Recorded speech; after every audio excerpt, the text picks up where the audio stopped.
"Can I pay tomorrow?" A 6-year-old asked for soup. 77 bikers, quietly covered. Everyone's meals. "Can I pay tomorrow?" The question barely made it past the boy's lips before the diner turned on him like he'd spit in their food.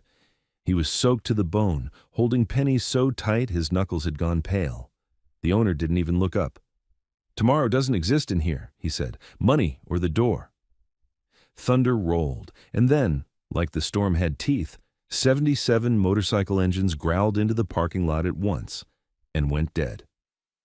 Before we continue, tell us in the comments where you are watching this from.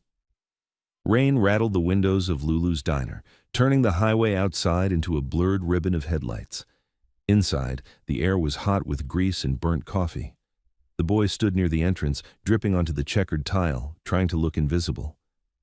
Behind the counter, a single bowl of chicken soup steamed, the kind of cheap warmth that could make you forget your problems for 10 minutes. The boy's eyes kept snapping back to it, then down to his coins, like staring harder might make them worth more. Frank Mullins, name stitched on his apron, temper stitched into his face, pushed a menu away with 2 fingers. "You can't just wander in here," Frank said, loud enough for every booth to hear. "Got a parent? Got a wallet? Because I'm not running a charity." The waitress froze with the ladle. Her tag said, "Nora." She looked at the boy's shaking hands and tried to keep her voice steady. "He's freezing, Frank." Frank's jaw tightened. "And I'm keeping the lights on." The boy nodded too fast, like agreement could save him. "I can wash dishes," he tried. "I'm good. I can do it tomorrow." A couple people snickered. Most pretended not to. That was how this town survived, by looking away. Frank leaned over the counter, shadow swallowing the boy's hands. "You touch my kitchen, I call the cops. You steal, I call the cops. You stand there dripping all over my floor and—" His hand went for the soup bowl, not to serve it, but to pull it away. The boy flinched like he was about to be hit. The front door opened, cold air knifed in, then leather, then silence. One biker stepped inside, then another, boots heavy on tile. Patches flashed under the lights, black fields, red stitching, a skull wrapped in barbed wire. They didn't swagger, they didn't shout. They filled the room with the kind of calm that made everyone else remember they had a pulse. And outside the windows, the parking lot was suddenly a metal forest, rows of bikes, headlights dimmed, rain sliding down chrome. 77 engines had just rolled in, and the sound of them stopping still seemed to vibrate in the tables. Frank's face flipped from anger to customer service in a heartbeat. "Evening, fellas."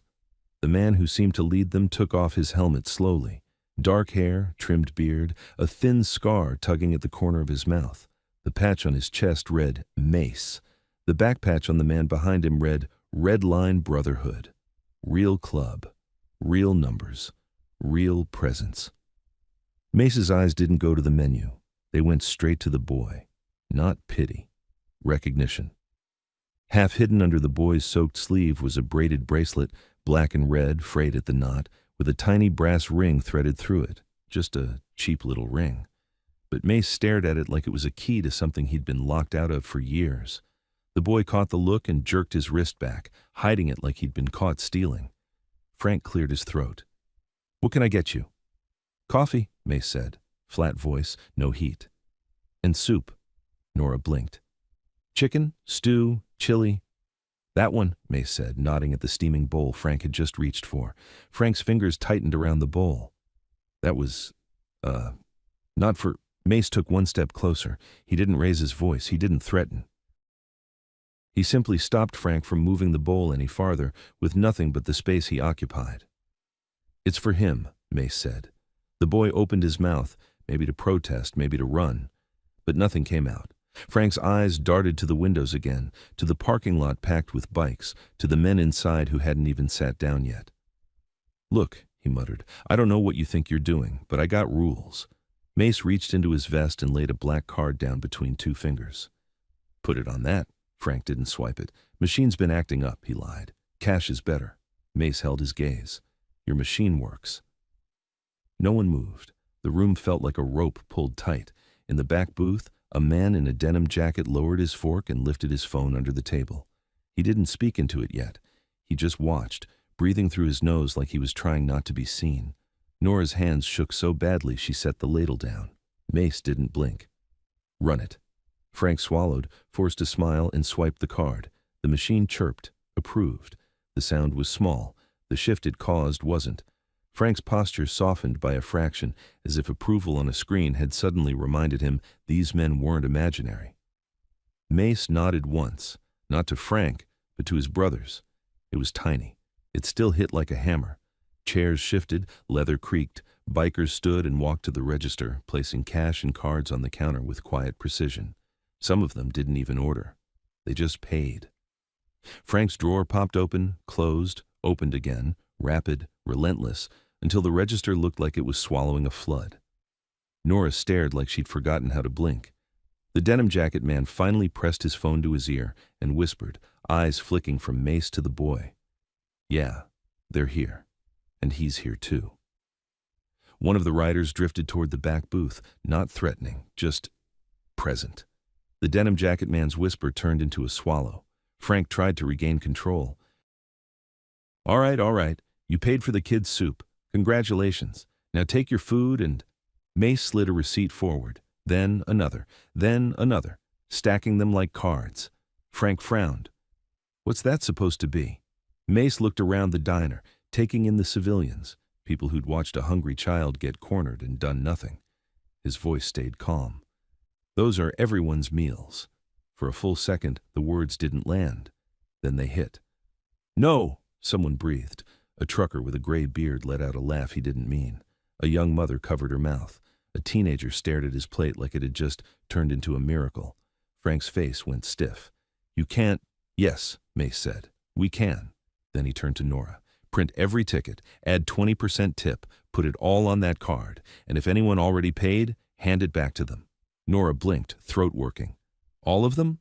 "All of them." The riders made it real without theater. One dropped a thick tip into Nora's shaking hand. Another paid the cook through the kitchen window and nodded once like it was business. Another stopped at 2 separate tables, set bills down, and moved on without asking for thanks. It wasn't charity with a spotlight. It was a decision, a line drawn. People started talking at once, quiet, confused, grateful, ashamed. Frank stood behind his register like he'd just lost control of the only thing he thought he owned. Nora finally lifted the bowl of soup and carried it to the boy. The boy didn't reach for it right away. He stared at the bikers like warmth had teeth. Then his stomach betrayed him with a thin, desperate sound, and his hand moved before his fear could stop it. He took the spoon. Steam hit his face. His eyes watered. He didn't wipe them.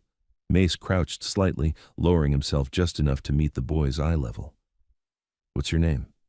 The boy's gaze flicked to the window as if checking whether someone outside was watching. "Eli," he whispered. "Eli," Mace repeated.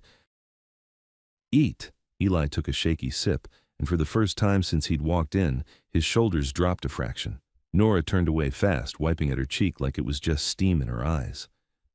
At the back booth, the denim jacket man ended his call and slid out a side door into the rain.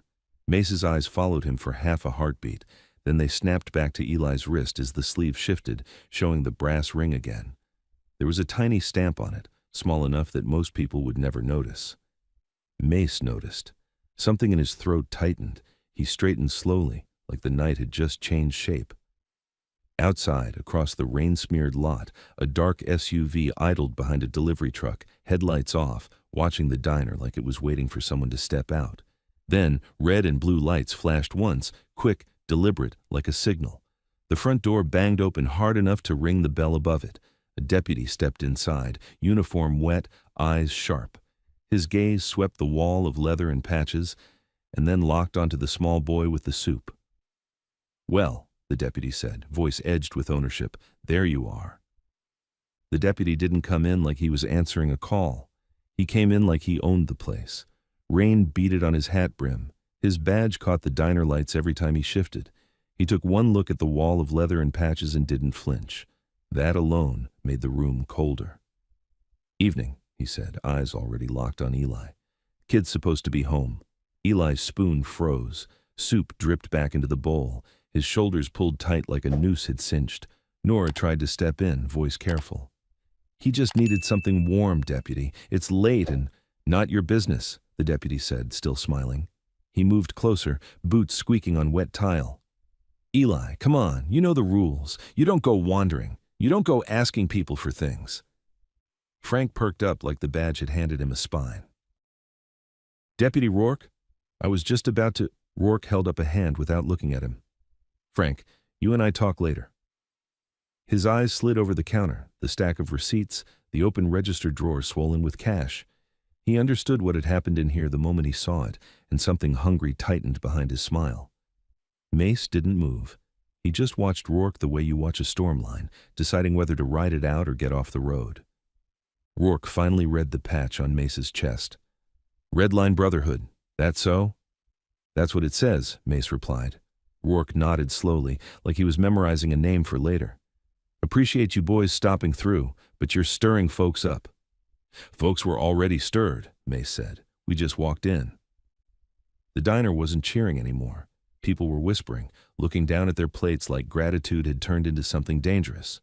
Holt, the tall rider by the door, shifted his stance so his body casually blocked the exit. Not a trap. Just a message. If somebody wanted to run and make a call, they'd have to walk past him to do it. Rourke crouched slightly toward Eli, trying on a softer voice. Your mama's worried. She's got enough on her plate without you making problems. Eli's eyes flicked to the window. The black SUV was still idling in the rain, tucked behind a delivery truck. Its headlights were off. Eli swallowed. Rourke reached for Eli's arm. Don't, Mace said, not loud, still final. Rourke's hand paused. He straightened slowly. Excuse me? You don't put hands on him, Mace said. Rourke's smile slipped into something flat. That's a child. He's under my jurisdiction. He's underfed, Mace said. That's what he is. Silence hit the diner. Even Fork stopped. Rourke turned his head, taking in the booths. You folks enjoying your free dinner? Great. But strangers don't get to interfere with family matters. Nora, back to work. Nora's fingers tightened on her apron. She didn't move. Rourke's gaze flicked to Frank. You got health codes to worry about, Frank. Maybe I should take a look at that kitchen after we're done here. Frank's face drained. Mace looked at Frank once. You already took their money, he said quietly. Don't take their backbone too. Rourke leaned closer to Eli again, voice dropping. You want to make your mama sicker, kid? You want to make her cry? Because that's what you're doing when you run around begging. Eli flinched like the words were a slap. Nora's voice broke through, trembling. Don't talk to him like that. Rourke snapped his head toward her. What did you say?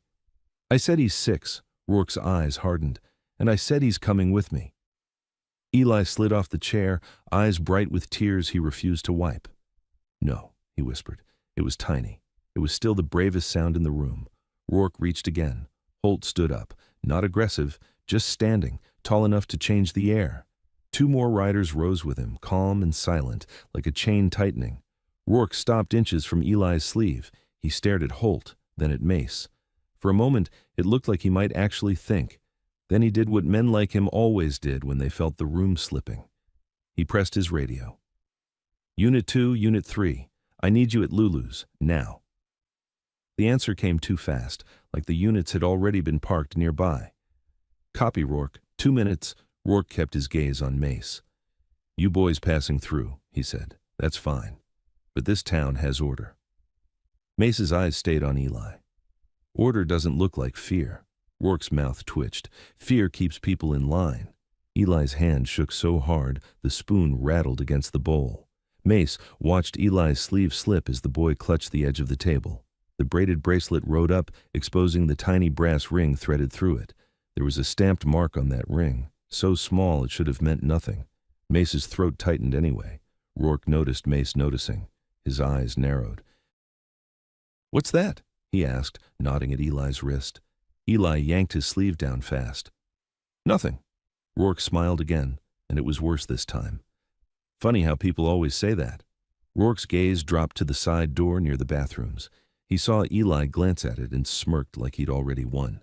Eli moved anyway. He bolted between stools, wet shoes squealing on tile. Nora gasped. Frank shouted. Rourke lunged. Mace stepped into his path. Not a tackle, not a punch, just a shoulder in the way. Rourke stumbled half a step, surprised more than hurt, and that half-step was all Eli needed. The side door slammed open. Night and rain swallowed the boy. Holt was already moving, fast and quiet. 2 riders followed. Another rider stayed by the counter, eyes on the front windows, ready for the 2-minute promise to arrive. Rourke recovered, face dark. "Stop him!" he barked. Mace didn't sprint. He watched Rourke's eyes flick to the SUV through the window. Confirmation, not concern. Then Mace went out the front door. The parking lot hit him like ice. Rows of bikes sat in the rain, engines ticking as they cooled. The black SUV's brake lights glowed once, then went dark again. From the far end of the lot, a patrol car rolled in without siren. Red and blue flashed once, quick, deliberate, then went dark. Signals, not safety. Mace cut between bikes and rounded the diner into the back alley. Trash cans. A wide puddle. Wind shaking the kitchen door. Eli was halfway down the alley, slipping in the mud, trying not to cry and failing. Holt stayed a few feet behind him, hands out but not grabbing. "It's okay," Holt said. "We're not going to hurt you." Eli shook his head hard. "I can't go back," he choked. A car door closed nearby. Mace stepped between Eli and the mouth of the alley, scanning. 2 men appeared at the far end, not in uniform. Hoodies, hands in pockets. One had a flashlight he didn't need. They walked like they'd done this before. "There he is," the taller one said, already moving in. "Come on, kid, you're making it worse." Eli's face drained. He backed up, heel hitting water, shoulders pressed to brick. "No," he whispered again, but it came out like a sob. Mace spoke softly. "Stop." The man kept coming, then saw the wall of riders and slowed. The shorter one forced a laugh. "Who the hell are you supposed to be?" "People who pay attention," Mace said. The taller man squinted at Mace's patch, then glanced over his shoulder toward the delivery lot like he was checking for permission. "He ain't yours," he said. "He's on an account." "An account," Holt repeated, voice flat. The shorter man shrugged. "Not our rules. We just collect." Footsteps slapped behind them, fast, heavy. Rourke rounded the corner into the alley, rain plastering his uniform to him. Another deputy was right behind, hand resting on his holster like he wanted everyone to notice. Rourke smiled, thin as wire. "There you are," he said, eyes on Eli. "You really want to do this back here?" Mace crouched just enough to meet Eli's eyes. "Tell me," he said low. "Those guys, who are they?" Eli's lips trembled. "They work for him," he whispered. "They take people when they don't pay." "And your mama?" Mace asked. Eli swallowed hard. "She says she'll pay tomorrow. She always says tomorrow." Rourke's smile held steady. "See? Kid knows. Now hand him over." Mace stood, jaw set. He reached down and gently took Eli's wrist, not to pull, just to steady. The little brass ring flashed in the alley light, the tiny stamped mark catching Mace's eye like a hook in skin. "I'd rather do this in the light," Mace said. Rourke's smile didn't move. "You don't get to decide where anything happens." Mace didn't answer. He just turned and walked, Eli beside him, the riders closing in around them like a quiet shield. Inside the diner, faces pressed to the glass, watching as if they'd forgotten how to look away. Rourke stayed in the rain with his men and his smile. Mace didn't let Rourke turn it into a scene. He walked Eli back through the rain like the alley never happened, like this was the most normal thing in the world, an adult escorting a kid to safety, while 77 bikers made normal feel impossible. They didn't crowd the boy. They didn't talk over him. They formed distance and space, a moving pocket of calm. The diner's glass was packed with faces, everyone pretending they weren't memorizing every detail for later. Rourke stayed by the patrol car, radio in hand, watching them go as if he'd already decided how the story would be told. The hoodies lingered near the delivery trucks, not leaving, not closing in, just waiting for a signal. Mace put Eli between himself and the road.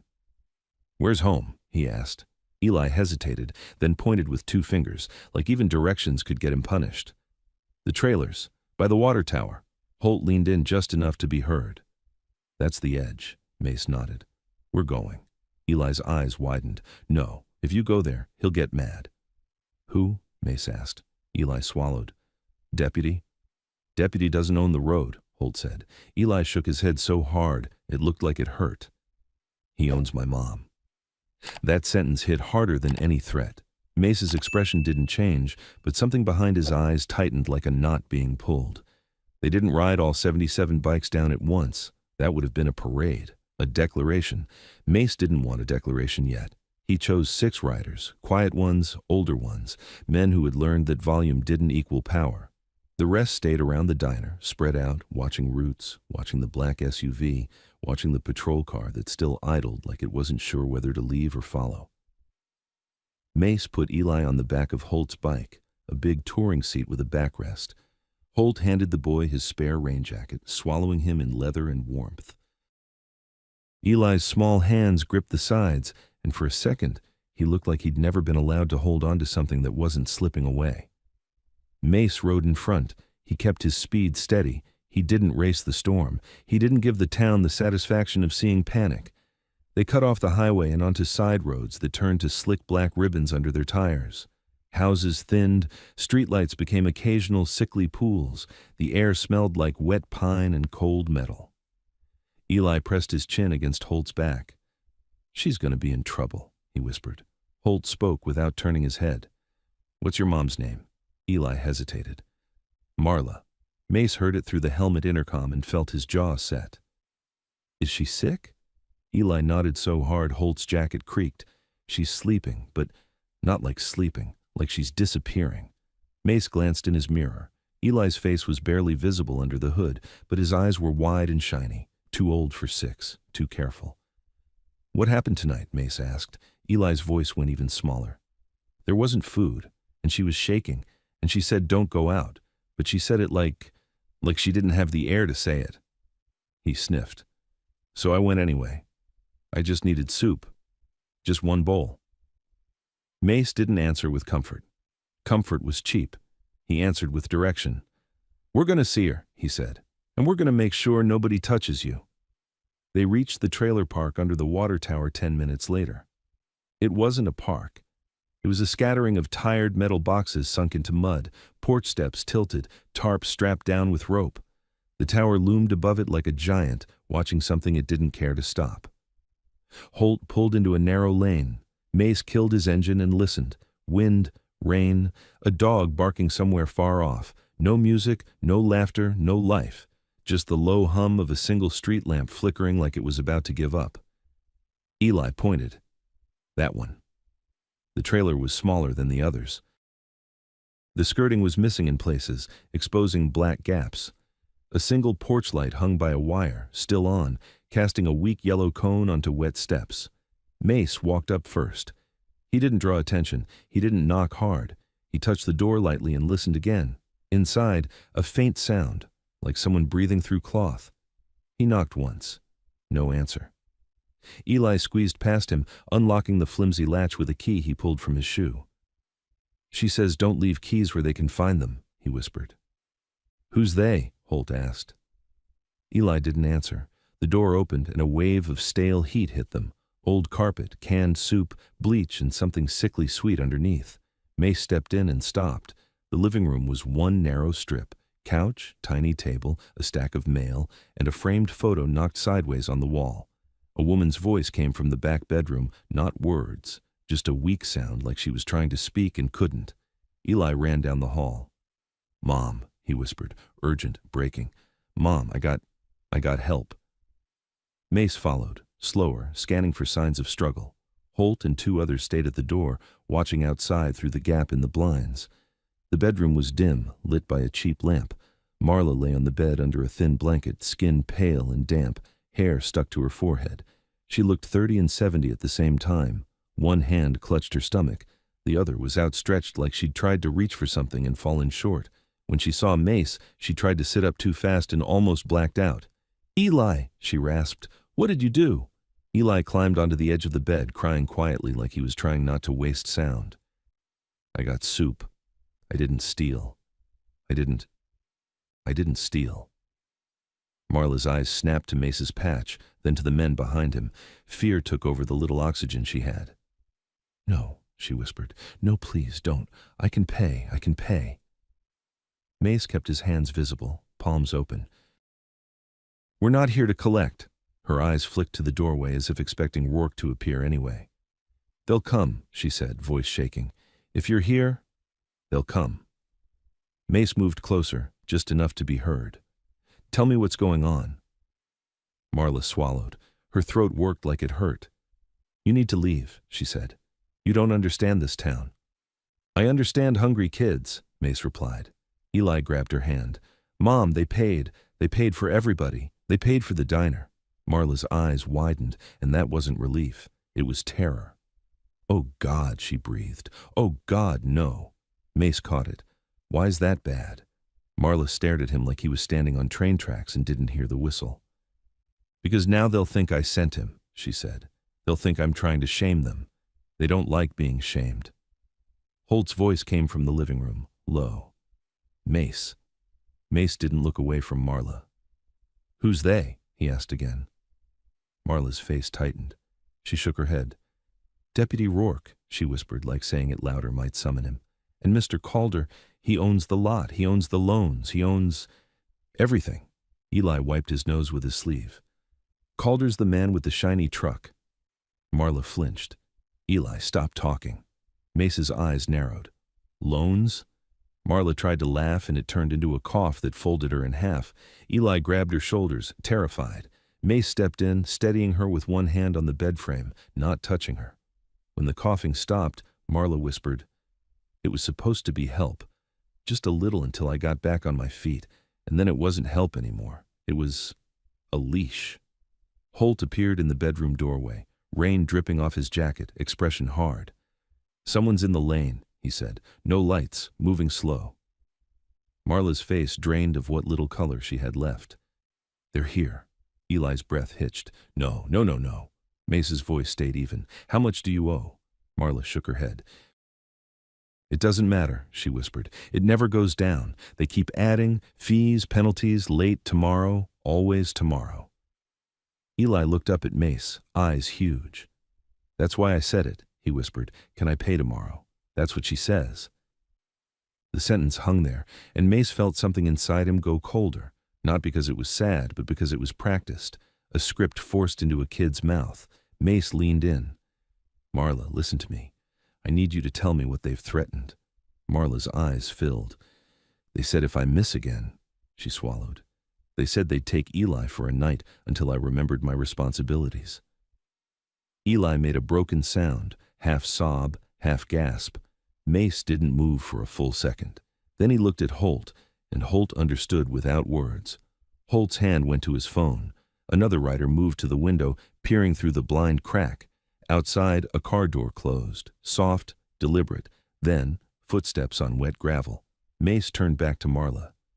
Do you have any paperwork? Anything with names, amounts, signatures? Marla's eyes darted to a drawer beside the bed. In there, she whispered. But don't touch it. If it's missing, they'll... A knock hit the front door. Not a neighbor knock, not a polite knock. A knock that said, We already decided. Everyone froze. The second knock came, harder. Marla, a man's voice called through the thin metal door, stretched with false friendliness. You awake in there? We got a quick little talk.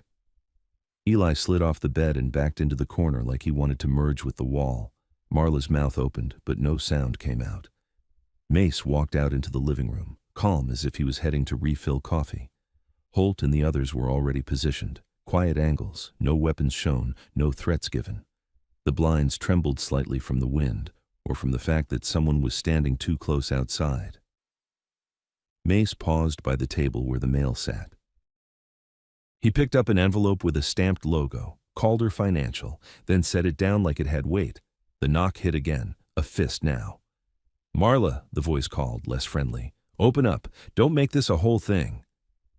Frank's diner receipt paper was still in Mace's pocket, damp at the edges. He felt it there like a reminder. Tonight started with soup. It wasn't going to end with soup. He walked to the door and rested his hand on the latch. Holt leaned in, barely a whisper. Want me to answer? Mace shook his head once. I will. He unhooked the chain slowly, letting the sound carry.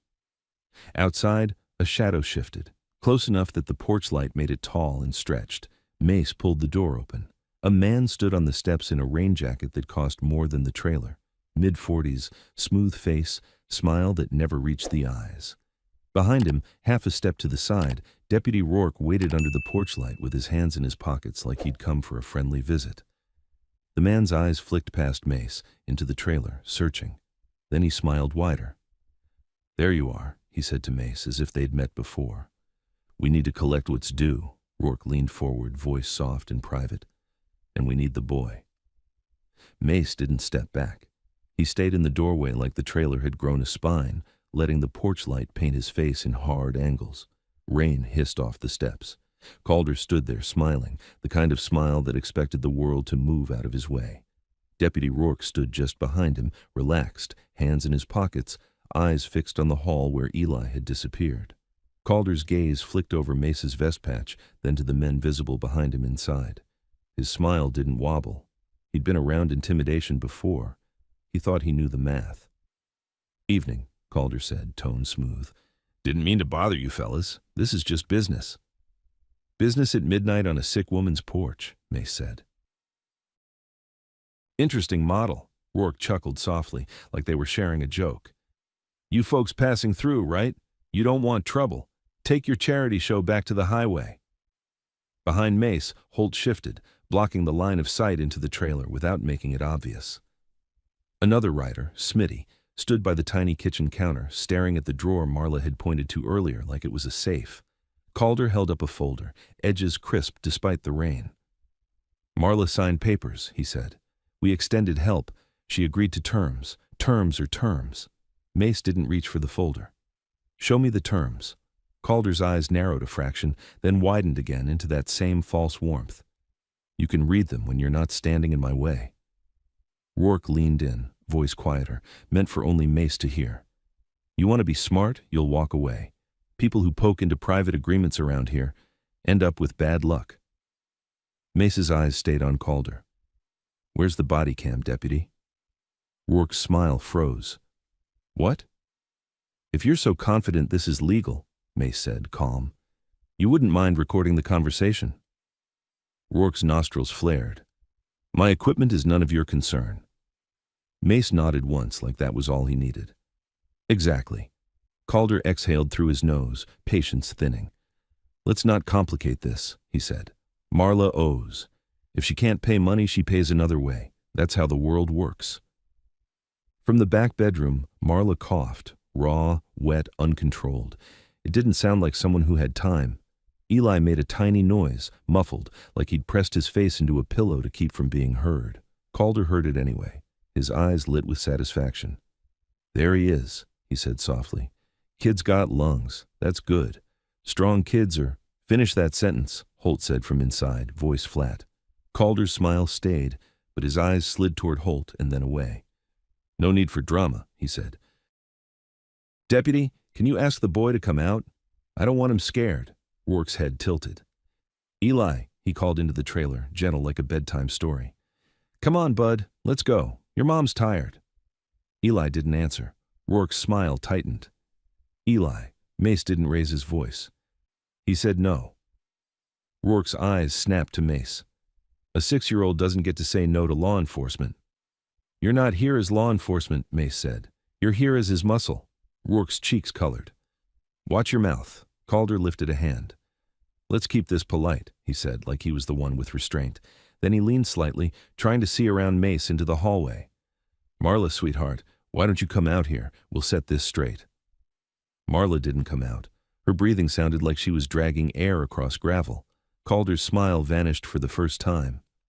"All right," he said. "We'll do it the hard way." He took one step forward. Mace didn't shove him, didn't strike him. He simply held the doorframe and stayed there, making the step impossible without escalation. Calder looked down at Mace's boots on the threshold, then back up. "You boys think your patches mean you can interfere with contracts?" he said. "You think you can stroll into my town and break my system?" Mace replied, "I think you're using that badge to steal a kid." Rourke's hand came out of his pocket. Not a gun. A pair of cuffs, dangling like a threat that pretended to be procedure. "You want to accuse a deputy? You better have proof." Mace's eyes didn't leave his. "We're gathering it." The air tightened. Behind Calder, headlights washed the lane. A second vehicle rolled up slow and quiet, parking without urgency. Two more men stepped out, shoulders hunched under rain jackets. Not cops, not quite. They moved like collectors, like the hoodies from the alley had brought reinforcements. Calder didn't look at them. He didn't have to. They were extensions of him. Rourke's voice softened again, just a touch of poison. Let's be reasonable. You don't know Marla, you don't know her habits. She's unreliable. She signs up for help, then she plays victim. Meanwhile, a kid's out in public making a scene. That's neglect. Mace glanced back down the hall. He could feel Eli's fear through the thin walls. Neglect, Mace repeated, like leaving her without medicine? Marla's weak voice floated from the bedroom, a whisper cracking. Eli, don't. Calder's eyes flicked to the nightstand inside, where a pill bottle sat beside a glass with a finger of water. His gaze lingered, and Mace saw the calculation. Not money. Leverage. Calder shifted his weight, then looked up and smiled again, like he'd found his angle. How about this, he said, voice almost friendly. You boys want to play hero? Pay her balance, right now. Then you can take your soup story and ride on. Mace tilted his head. How much? Calder opened the folder, flipped it with a practiced thumb. With fees, late penalties, enforcement costs. He clicked his tongue as if it pained him. 5,000. Holt laughed once, sharp. For a trailer like this, for a sick woman? Calder shrugged. Interest is the price of delay. Mace said nothing. He let the quiet sit long enough for Calder to fill it with his own arrogance. Calder leaned closer. You've got money. I saw what you did at the diner. You can afford 5,000, or... His gaze slid past Mace again, toward the hall. Or we take a different payment, temporary, just until she remembers how responsibility works. Rourke's smile returned. Boy rides with us for the night, comes back in the morning. No harm, just incentive. Inside, Eli let out a muffled sob that he tried to swallow. Mace's voice went colder. You're saying that on a porch with witnesses? Calder's eyes flicked to the windows of nearby trailers. Curtains were cracked open, faces hid in shadows, people who had learned to watch quietly. Calder didn't care. Witnesses don't testify, he said. They live here. Mace's gaze moved across the lane, counting the eyes, the cracked doors, the trembling curtains. The town had been trained to be silent. Holt's voice came low through the room, meant only for Mace. We've got it, he murmured.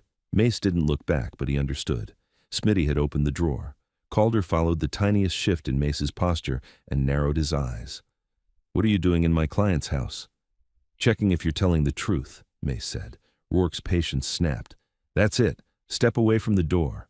He moved, closing distance. At the same time, the two men behind Calder moved too, angling toward the porch steps as if they were about to rush in on a count. Mace spoke once, steady. Stop. No shout, no threat. But the riders behind him shifted into place like a single organism, quiet shoulders, controlled angles, turning the cramped trailer interior into a wall. Rourke halted. Calder's men hesitated. The rain kept falling, indifferent. Calder's mouth curled. You won't fight, he said, testing it. Not with a kid in there, not with a sick woman. You're trapped by your own morals. Mace's eyes held his.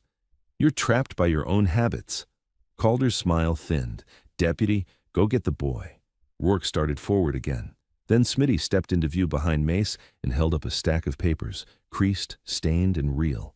On top was a ledger page with names, amounts, dates. Beside it, a smaller slip with a signature line and a stamp that read, Calder Financial. Smitty's voice was calm. This what you're here for. Calder's eyes sharpened.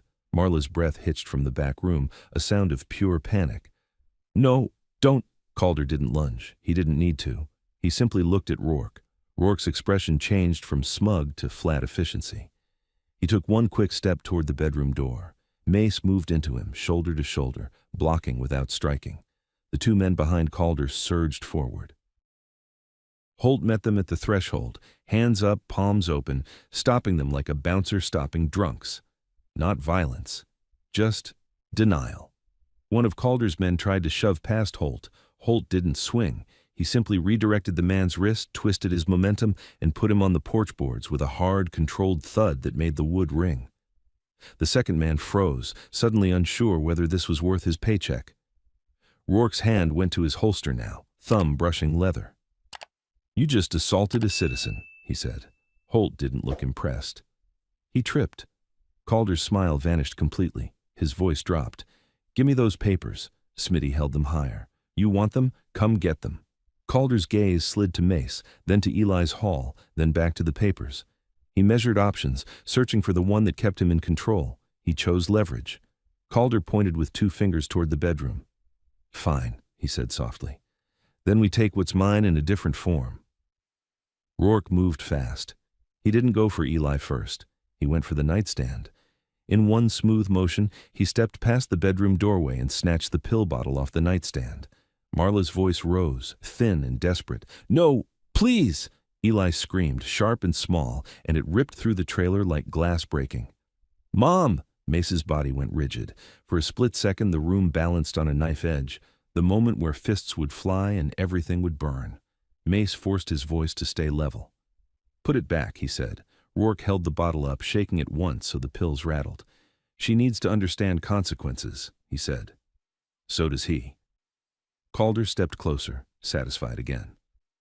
"Now," Calder said, "you boys can ride away and forget this, or you can hand over the papers and the kid comes with us for the night. Your choice."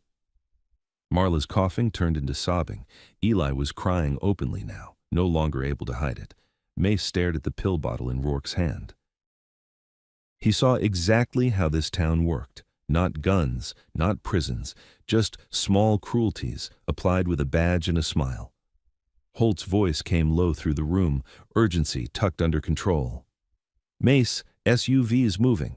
Mace glanced toward the window. Through the blinds, headlights slid across the lane. The black SUV from the diner had made it here, creeping in without lights, joining the scene like it had always been part of the plan. Calder's eyes flicked to the papers again, hungry, and Mace realized what Calder truly feared wasn't a fight, it was exposure. Mace took a slow breath, then he lifted his hands slightly, palms out, as if surrendering an argument rather than a man. "Okay," Mace said. Calder's smile returned, relieved and arrogant. "Smart." Mace's eyes stayed on Rourke. "Give her the medicine." Rourke's mouth curled. "After." Mace nodded once like he'd accepted terms. Then he reached into his vest and pulled out his phone. Calder's brow furrowed. "What are you doing?" Mace looked at him. "Calling an ambulance," he said, calm. "Because if she dies tonight, you lose your leverage." Calder's face tightened. "You don't call anyone." Mace pressed the screen anyway, and in that second, Holt's phone buzzed in his hand, the screen lighting up with a message from the diner team. One line, all caps, like a warning shot. "Rourke just left 2 units out front. They're coming now." The moment Holt read the message, he didn't look up.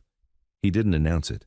He just shifted closer to Mace, close enough that one word could pass without anyone else hearing it. "Units are rolling," Holt murmured. 2 out front, more coming." Mace kept his face still and his phone at his ear like he was listening to the dispatcher. He spoke calmly, giving the address in clipped pieces, describing a woman in respiratory distress, possible complications, urgency. He didn't mention bikers. He didn't mention a deputy holding medication like a hostage. The ambulance didn't need the whole story to arrive. Calder's eyes narrowed. "Hang up," he said, voice sharpening. "Right now." Mace didn't. He stared straight at Calder, forcing him to choose between screaming and exposing himself. Calder chose control. He turned his head slightly toward Rourke. "End this," he said. Rourke's jaw flexed. He shook the pill bottle once more, letting the rattle travel through the room like an insult. "This is what happens when you invite outsiders into your mess," he said toward the bedroom, loud enough for Marla to hear. "You want to make it harder on your kid? Keep pushing." Eli's sobs had gone quiet. That was worse. Quiet meant he was trying to disappear. Mace lowered his phone, call still connected, and took one slow step toward Rourke. Not aggressive, just inevitable. "Put it back," Mace said again. Rourke's hand hovered near his holster. "You touch me, I'll—" "You'll what?" Holt asked, tone flat. "Shoot in a trailer with witnesses? Or do you save that for the ones who can't talk?" Calder lifted a hand like he was calming animals. "Nobody's shooting anybody," he said, and the way he said it made it clear. Not because it was wrong, but because it was inconvenient. Rourke's smile turned thin. "Then we do it clean," he said. and looked past Mace into the hallway. "Eli, come here." Eli didn't move. Mace heard the smallest scrape of a shoe in the bedroom, like the boy had pressed himself farther into the corner. Calder sighed, impatient. "He's scaring the kid. Let's not drag this out." He held out his hand toward Smitty. "Papers." Smitty didn't hand them over. He tucked the stack against his chest and stepped deeper into the living room, out of easy reach. Calder's eyes flicked to the front window. Through the blind crack, headlights slid into the lane. A patrol car stopped without siren. The flash of red and blue popped once, then died. Rourke's backup had arrived. Calder relaxed a fraction, like reinforcement was oxygen. "See?" he said softly to Mace. "Order." Mace didn't look at the window. He watched Rourke's fingers on the pill bottle, watched the way Rourke held it, carelessly, like it was nothing. Like a sick woman's breath was a bargaining chip. Mace's voice stayed calm. "You're going to give it back." Rourke stepped back into the bedroom doorway, using the wall as cover, and lifted the bottle higher. "Or what?" he asked. "You going to start a war over vitamins?" Marla's voice rose, weak and trembling. "Please," she rasped. "Eli, I'm sorry. Please." Calder's eyes gleamed. He liked this part. He liked watching people fold. Mace made a decision without announcing it. He didn't move toward the pill bottle. He moved toward the table where the mail sat. He picked up the envelope with Calder Financial stamped on it and turned it over. A return address, a phone number, a P.O. box, all clean, all legal-looking. Calder noticed and scoffed. "That means nothing," he said. "It means you want it to look like something," Mace replied. He set the envelope down, then looked at one of his riders at the door. Jax, a quiet man with gray in his beard, stepped forward. Mace handed him the phone. "Stay on with dispatch," Mace said. "If anything changes, you describe it." Jax nodded once, eyes hard. He didn't look at Calder. He looked at Rourke. Mace then turned his head slightly, speaking to Holt through clenched calm. "Get Eli," he said, barely audible. Holt moved without drama. He went down the hall, slow, hands open, and crouched near the bedroom door like he was approaching a scared animal. Eli was in the far corner, knees hugged to his chest, face wet, eyes locked on Rourke's hand with the bottle. Holt spoke low. "Hey, buddy, look at me." Eli's gaze flicked to Holt for a second, then snapped back to Rourke. "I'm not going to let him take you," Holt said, "but you got to come with me. Quiet, okay?" Eli's breathing trembled. He shook his head once. Holt didn't rush him. He glanced at Marla. Her eyes were half-lidded, panic burning through exhaustion. She tried to lift her hand toward Eli and couldn't. Holt whispered, "If you stay, they can use you. If you move, we can protect you." Eli's lip quivered. Then he gave the smallest nod. Holt slid in, shielding Eli with his body, and lifted him gently. No yanking, no grabbing. Eli's arms wrapped around Holt's neck automatically, like his body understood safety before his brain allowed it. The sound made Rourke's head snap toward them. "Hey!" Mace moved at the same time. Not a punch, not a tackle. He stepped into the bedroom doorway, blocking Rourke's line and forcing him to choose. Reach for Eli or keep the pill bottle. Rourke's eyes flashed with anger. "You don't get to—" Mace leaned in just enough. "You touch that kid," he said quietly, "and every person in this lane will remember your face forever." Calder barked a laugh, but it came out tight. He'd expected fear. He was watching discipline. Outside, another car door closed. Heavy boots on wet gravel. Someone knocked once on the trailer's front wall, an impatient signal. Rourke's radio crackled. "You got a situation?" a voice asked. "We're at the door." Rourke didn't answer. His eyes stayed on Holt carrying Eli down the hall. Calder's voice sharpened. "Stop him." The two men in hoodies moved to step inside. Smitty and another rider, Bear, simply shifted into the narrow space between them in the hallway. Arms relaxed, chests squared, the hoodies hesitated. They had intimidation, but not certainty. And uncertainty is what stops men who are used to easy victims. Calder's face tightened. "Deputy." Rourke's hand finally moved to his holster. Mace didn't blink. "You draw in here," he said, "and the first thing the dispatcher hears is you threatening a sick woman with her medicine." Jax's voice carried from the living room, calm and loud enough for everyone. "Ma'am, I'm still on the line," he said into the phone. "We have a deputy on scene." He is withholding medication from a patient. He has mentioned taking a child. Please note that. Calder's eyes snapped to the phone. For the first time, real anger leaked out. "You idiot," he hissed at Rourke, not loud but venomous. Rourke froze. That one sentence had changed the board. Calder recovered fast, stepping forward like a man used to controlling rooms. "Dispatch hears whatever you want them to hear," he said smoothly. "These are bikers. They're trespassing. They're intimidating a woman. Deputies here to restore order." Jax didn't react. He kept his voice steady into the phone. "Also note, a man identifying himself as Mr. Calder is present. He is demanding papers and referencing debt. He has suggested taking a child as collateral." Calder's smile finally cracked. "Hang up," he snapped louder now. Mace stayed in the doorway with Rourke, eyes locked. He could feel Rourke's calculations spinning. If he grabbed Eli now, he'd look like exactly what he was. If he kept the medicine, he'd be recorded doing it. If he put it back, he lost leverage. Rourke chose spite. He didn't put it back. He tossed the pill bottle into his pocket and stepped out onto the porch. "Fine," he said, voice raised for the outside units. "We got armed trespassers. Get in here." That was the line, the one designed to turn everything into a police problem. Two deputies pushed the door wider from outside. Then they stopped. Because the trailer wasn't full of drunk men waving weapons. It was full of still men, hands visible, eyes steady, a sick woman coughing in the bedroom, a child being carried gently down the hall like a rescue, not a kidnapping. The deputies' eyes flicked to Rourke, and something in their faces shifted. Not sympathy, self-preservation. They didn't want this on their careers. Rourke saw it too and snarled, "Move."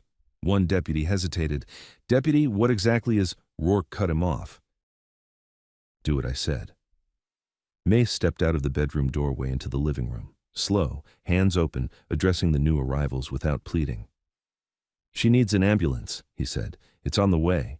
We're not threatening anyone. We're keeping a kid safe." Calder stepped in beside Rourke, voice honeyed again. "These men broke into my client's home," he said. "They stole documents. They're obstructing a lawful retrieval of collateral." "Collateral?" the hesitant deputy repeated before he could stop himself. Calder's eyes narrowed. "Yes," he said. "That's what happens when people don't pay." The word hung there, ugly in the small room. The deputy's mouth tightened. He glanced toward the hall where Holt was moving with Eli. "That's a kid," Calder smiled, but it was strained. "Temporary," he said, as if that made it better. Mace watched the deputy's face. The deputy wasn't righteous, but he wasn't built for this level of rot either. That was the crack.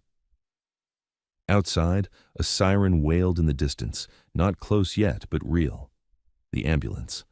Rourke's eyes darted to the window, panic disguised as anger. "We're done here," he snapped, and reached for the hallway again, like he could still salvage leverage. Mace stepped into his path. "No!" Rourke's hand hit Mace's chest, shoving. Mace didn't shove back. He simply didn't move. The deputies watched that, watched Rourke shove first. Jax kept narrating into the phone, voice calm. "Deputy Rourke has just shoved a civilian while attempting to access a minor." Calder's face went tight with fury. "Enough," he hissed. "Get the papers and get out." Bear, still between the hoodies and the hall, lifted the stack of documents just high enough for the deputies to see. "These?" he asked. "The ones that list names and amounts? The ones with fee structures that never go down?" Calder's eyes flashed. "Those are private." Mace looked at the hesitant deputy. "If it's legal," he said, "you won't mind reading it." The deputy didn't answer. But he didn't advance either. The siren grew louder. Marla coughed again, wet and terrifying. Eli clung to Holt's shoulder, face buried, shaking. Mace's voice lowered, aimed at Calder now. "This ends tonight," he said. Calder leaned closer, rain dripping off his hairline. "Not in my town," he whispered. Mace didn't whisper back. "Especially in your town." The ambulance pulled into the lane with lights flashing, washing the trailers in red and white. Two EMTs jumped out with a stretcher, eyes wide as they took in the bikes, the deputies, the tension. "Where's the patient?" one called. Mace stepped aside immediately, clearing the hallway. "Back bedroom," he said. "Breathing trouble." For a second, everyone in the trailer paused, because the arrival of medical help made the whole situation too real to keep pretending it was just business. The EMTs pushed past, focused, doing what they were trained to do. Calder's jaw flexed. He'd lost time. He'd lost control of the narrative. He looked at Rourke, and the message was clear. Take something before we leave empty-handed. Rourke's eyes went to Eli. Holt tightened his hold on the boy. Mace saw it, and he stepped half a pace closer, positioning himself so that if Rourke moved, he'd have to move through Mace first. Eli lifted his head from Holt's shoulder just enough to look at Mace. His eyes were red and pleading. "Please," he whispered, voice barely there. "Don't let them take me." Mace held the boy's gaze and nodded once. Not dramatic, not promised by God, just certain. The EMTs moved like they'd been dropped into the wrong movie. One of them, a woman with a tight bun and tired eyes, stopped at the threshold when she saw Deputy Rourke, then the leather vests, then the kid clinging to Holt. Her partner pushed the stretcher anyway, because Marla's coughing had turned into a sound that didn't care about politics. "Back bedroom," Mace repeated, stepping aside so cleanly there was no excuse to call it obstruction. The EMTs disappeared down the hall. The woman's voice snapped into professional cadence. "Ma'am, can you tell me your name? Look at me. Good. Keep breathing with me." Calder watched them go, jaw working. Medical care took away his favorite weapon, time. Rourke's eyes stayed on Eli. He didn't like losing leverage either. He shifted, trying to angle around Mace toward the hallway like he could still grab the boy in the confusion and call it procedure. Mace moved half a step, matching him without touching. Stillness, not aggression, a door that didn't slam, just refused to open. "Deputy," the hesitant cop, name tag Pierce, said quietly from the porch. "What exactly are we doing here?" Rourke didn't look at him. "Doing our job," he snapped. Pierce glanced at the EMT's gear going past. "Our job isn't whatever this is." Calder cut in smoothly, reclaiming the air. "Officer, you're witnessing trespass," he said. "These men forced entry, stole documents, intimidated a woman." "Documents," Pierce repeated, eyes flicking to Bear's hands. Bear raised the stack slightly, not waving it like a flag, just letting it be seen. "Want to tell me how taking a kid is collateral?" he asked, voice low. Calder's smile tightened. That was a misunderstanding. Eli made a small sound against Holt's shoulder, something like a laugh that turned into a sob. He'd heard the word too many times to believe it could ever be a misunderstanding. From the bedroom, the EMT called out, "We need oxygen and a clear path. Now." Mace answered instantly, "You've got it." Rourke hesitated. For the first time all night, he looked uncertain, not because of morality, but because now he had multiple professionals watching him do something ugly. The dispatcher was hearing Jax's calm narration. 2 deputies were seeing a sick woman. The noise was getting recorded in more than one way. Calder leaned toward Rourke, too close, whispering through his teeth. "We leave with something." Rourke's hand slid toward his pocket, the one with the pill bottle. Mace saw it. "Give it to the EMT," Mace said, voice calm. Rourke's eyes flashed. "It's evidence." "Of what?" Mace asked. "Her having lungs?" Pierce's mouth tightened. "Deputy," he warned, barely audible. Rourke held the stare for one more beat, then yanked the bottle out and tossed it hard onto the tiny kitchen table, where it bounced and rolled to a stop. It wasn't kindness. It was damage control. Mace didn't thank him. He just picked it up and carried it down the hall himself, handing it straight to the EMT. "She needs these," he said. The EMT took one look and nodded. "Good." From the bedroom, Marla's voice rose weakly, panicked. "Eli?" Holt shifted, tightening his hold. Eli lifted his face, eyes red and bright. "Mom," he whispered back, barely loud enough to travel. Mace leaned toward Holt. "Let her see him," he said. Holt hesitated. "If he goes back there, they won't," Mace said. "Not with me standing here." He stepped into the hall like a post driven into the floor. Holt carried Eli a few steps down so Marla could see his face from the bed. Marla's eyes fluttered open wider at the sight of him, and the panic eased just enough for the EMT to work. Not fixed, not safe, but eased. Calder watched that moment with irritation. The family bond made his system look like what it was. He turned to Bear, voice sharp now. Hand over those papers. Bear didn't move. No. Calder's smile came back like a mask forced onto a cracked face. Then you're stealing. Then arrest him, Bear said, glancing at Pierce. Or read them. Pierce's gaze flicked to the ledger page. Names, amounts, dates, a column of fees that stacked like bricks. He didn't reach for it, but his eyes lingered longer than comfort. Calder noticed and stepped closer to Pierce, lowering his voice. Officer, you're new in town. You're not trying to make enemies. Pierce held his gaze. I'm trying to do my job. Calder's eyes narrowed. Then do it. Get these men out. Pierce looked at Rourke, and something passed between them. Rank, loyalty, pressure. Pierce swallowed, then shook his head once. We can't remove people from a residence unless we have... We're done discussing, Rourke snapped. He took a step toward Bear. Mace moved from the hall back into the living room, not blocking like a bouncer now, but placing himself where everyone could see him. You want those papers, he said to Calder. You can ask a judge. Calder's eyes hardened. You're not staying in this trailer. We're not staying in your town, Mace said. Not long. Just long enough. Calder's gaze cut to the window. Outside, more headlights idled at the lane entrance. The black SUV sat back like a spider. Men inside, waiting. And now the ambulance lights were a beacon, drawing attention. Calder didn't like attention. He made a choice that looked like retreat and felt like threat. Marla's going to the hospital, he said. Good. She can recover. She still owes. That doesn't change. Mace answered softly, It changes everything. Calder ignored him and stepped toward the porch. Rourke, he said, we'll finish this later. Rourke didn't want to leave empty-handed. He glanced at Eli. His jaw flexed. Mace saw the calculation and spoke before it could become action. If you try to touch him, it won't be a quiet story anymore. Pierce heard it, and his eyes flicked to Rourke's hands. Rourke forced a laugh he didn't feel. You think you can threaten a deputy? Mace's voice stayed even. I think you threatened a kid, and your town watched. That landed, not because it was poetic, but because it was true. Curtains were still cracked open across the lane. Eyes were still there. People who'd been trained not to speak were watching a deputy lose control in real time. Calder descended the steps into the rain. Rourke followed, still wearing his badge like armor. The other deputies lingered a second, uncertain, then backed out too, because nobody wanted to be the one left inside when the story turned. Pierce paused at the threshold, looking at Mace. You're making this worse, he said, but his voice didn't have conviction. Mace met his eyes. It's already worse, he replied. We just stopped pretending. Pierce swallowed and stepped out into the rain. The door closed. The trailer felt smaller. The air was still sharp with danger, but at least the danger was outside for the moment.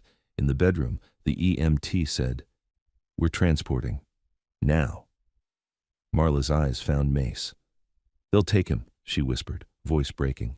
They'll punish him for tonight. Mace stepped closer to the bed, keeping his tone low so he didn't spike her breathing. They won't, he said. Not while we're here. Marla looked like she wanted to believe him and couldn't afford to. You don't know them, she rasped. Mace didn't argue. He simply nodded toward Bear holding the papers. Those names, those amounts, how many people is he doing this to? Marla's eyes flicked away. Shame. Fear. A lifetime of being told silence was survival. A lot, she whispered. More than you, Holt said. Marla's breath hitched. People disappear, she admitted, voice barely there.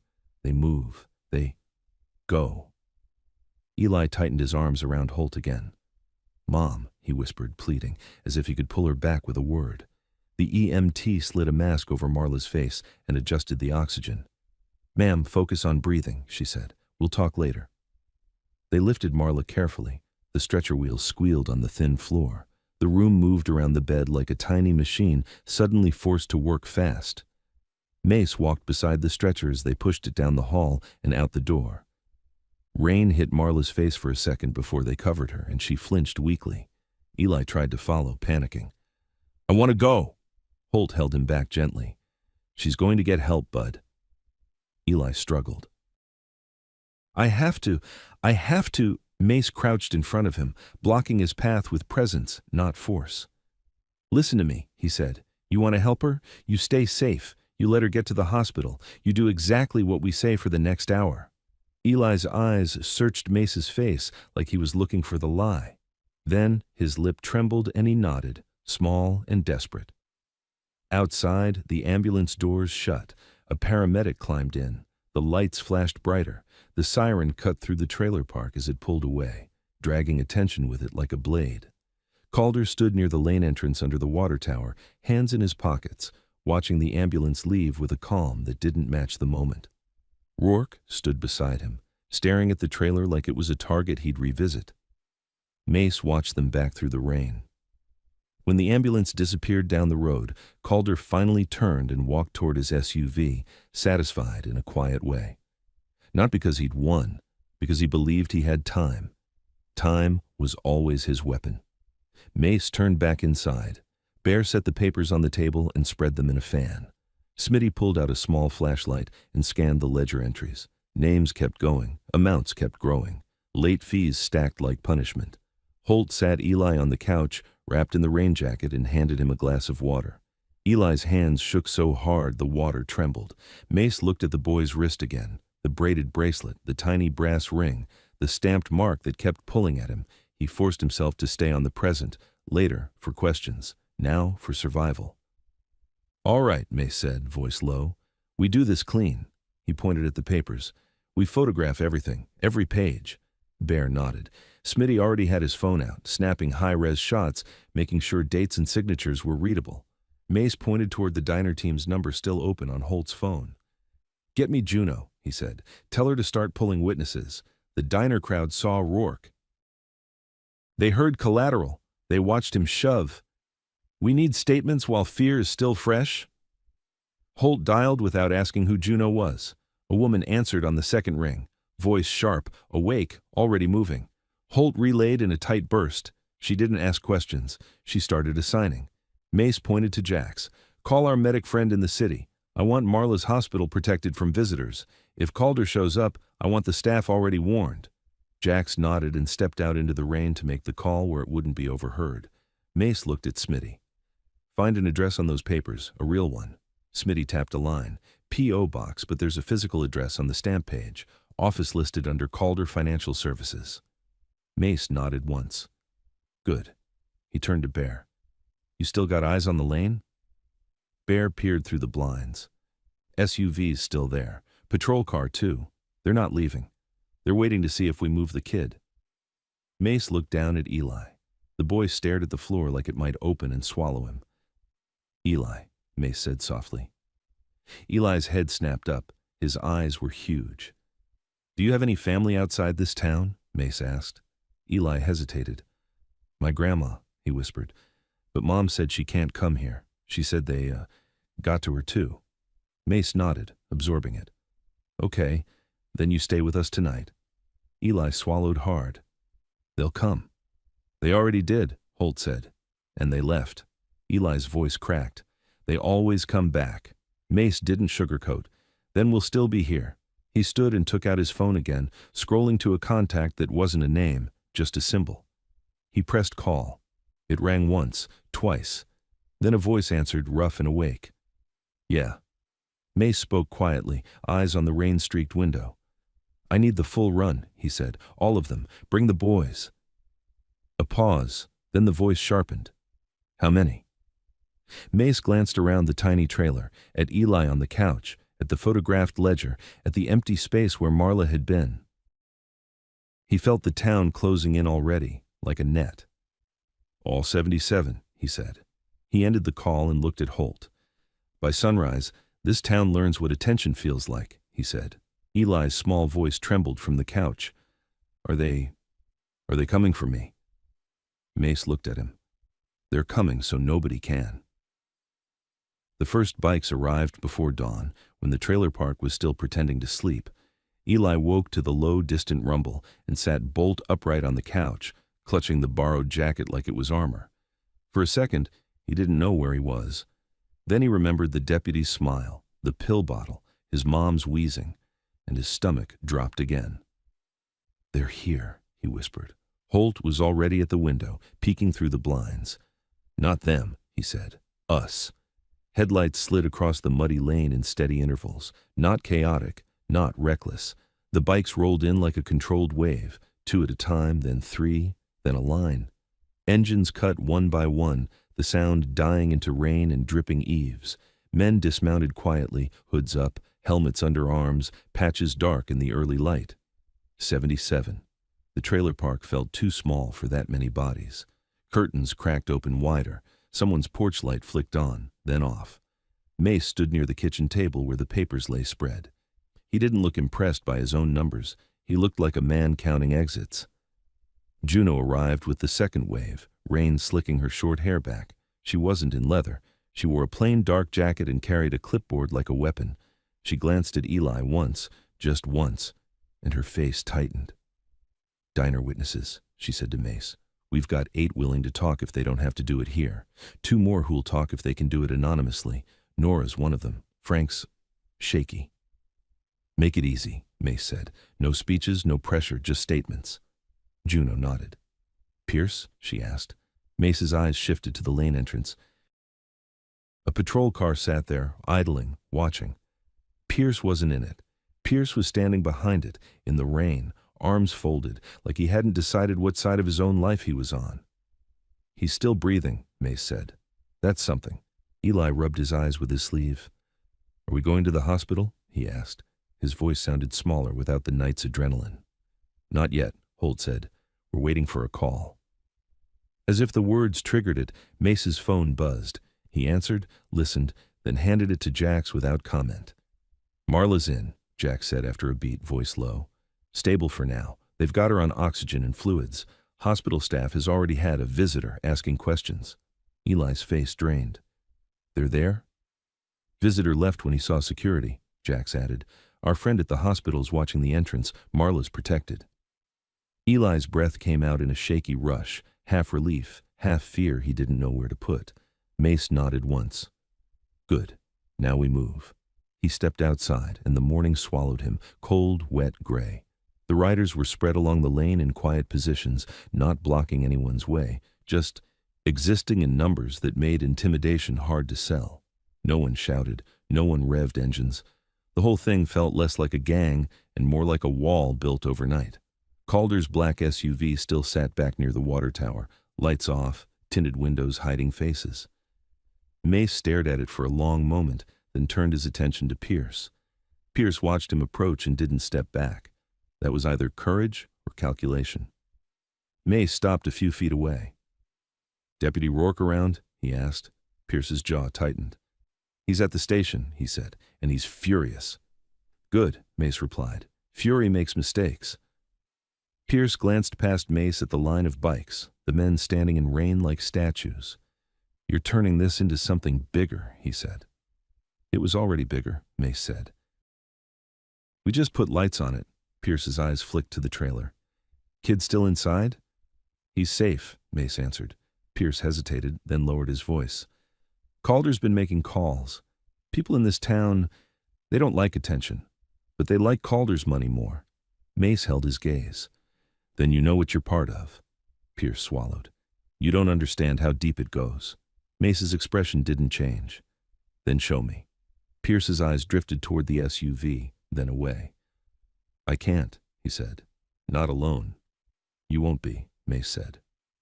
Pierce studied him, then finally asked the question he'd been choking on since the night before. "Why do you care? You're not from here. You paid a diner tab and now you're building an army in a trailer park."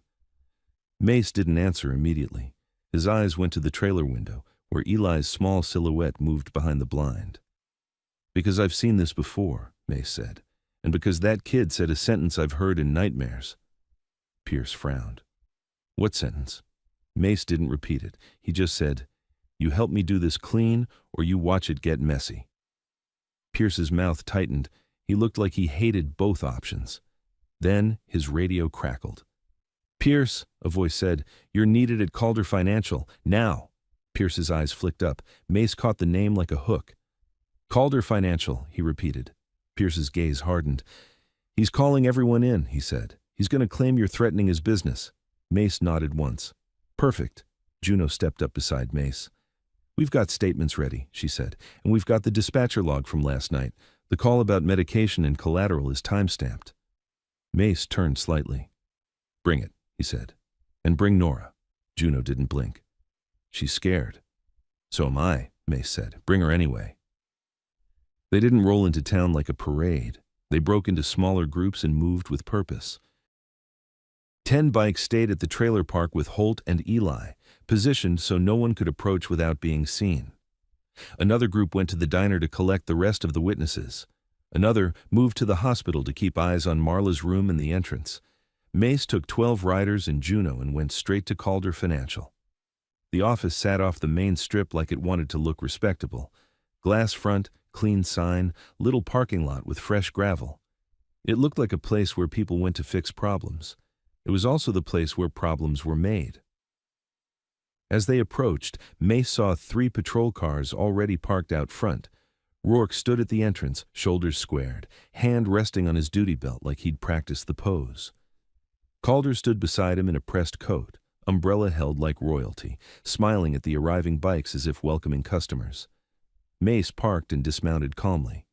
The riders behind him formed a loose line, not aggressive, just present.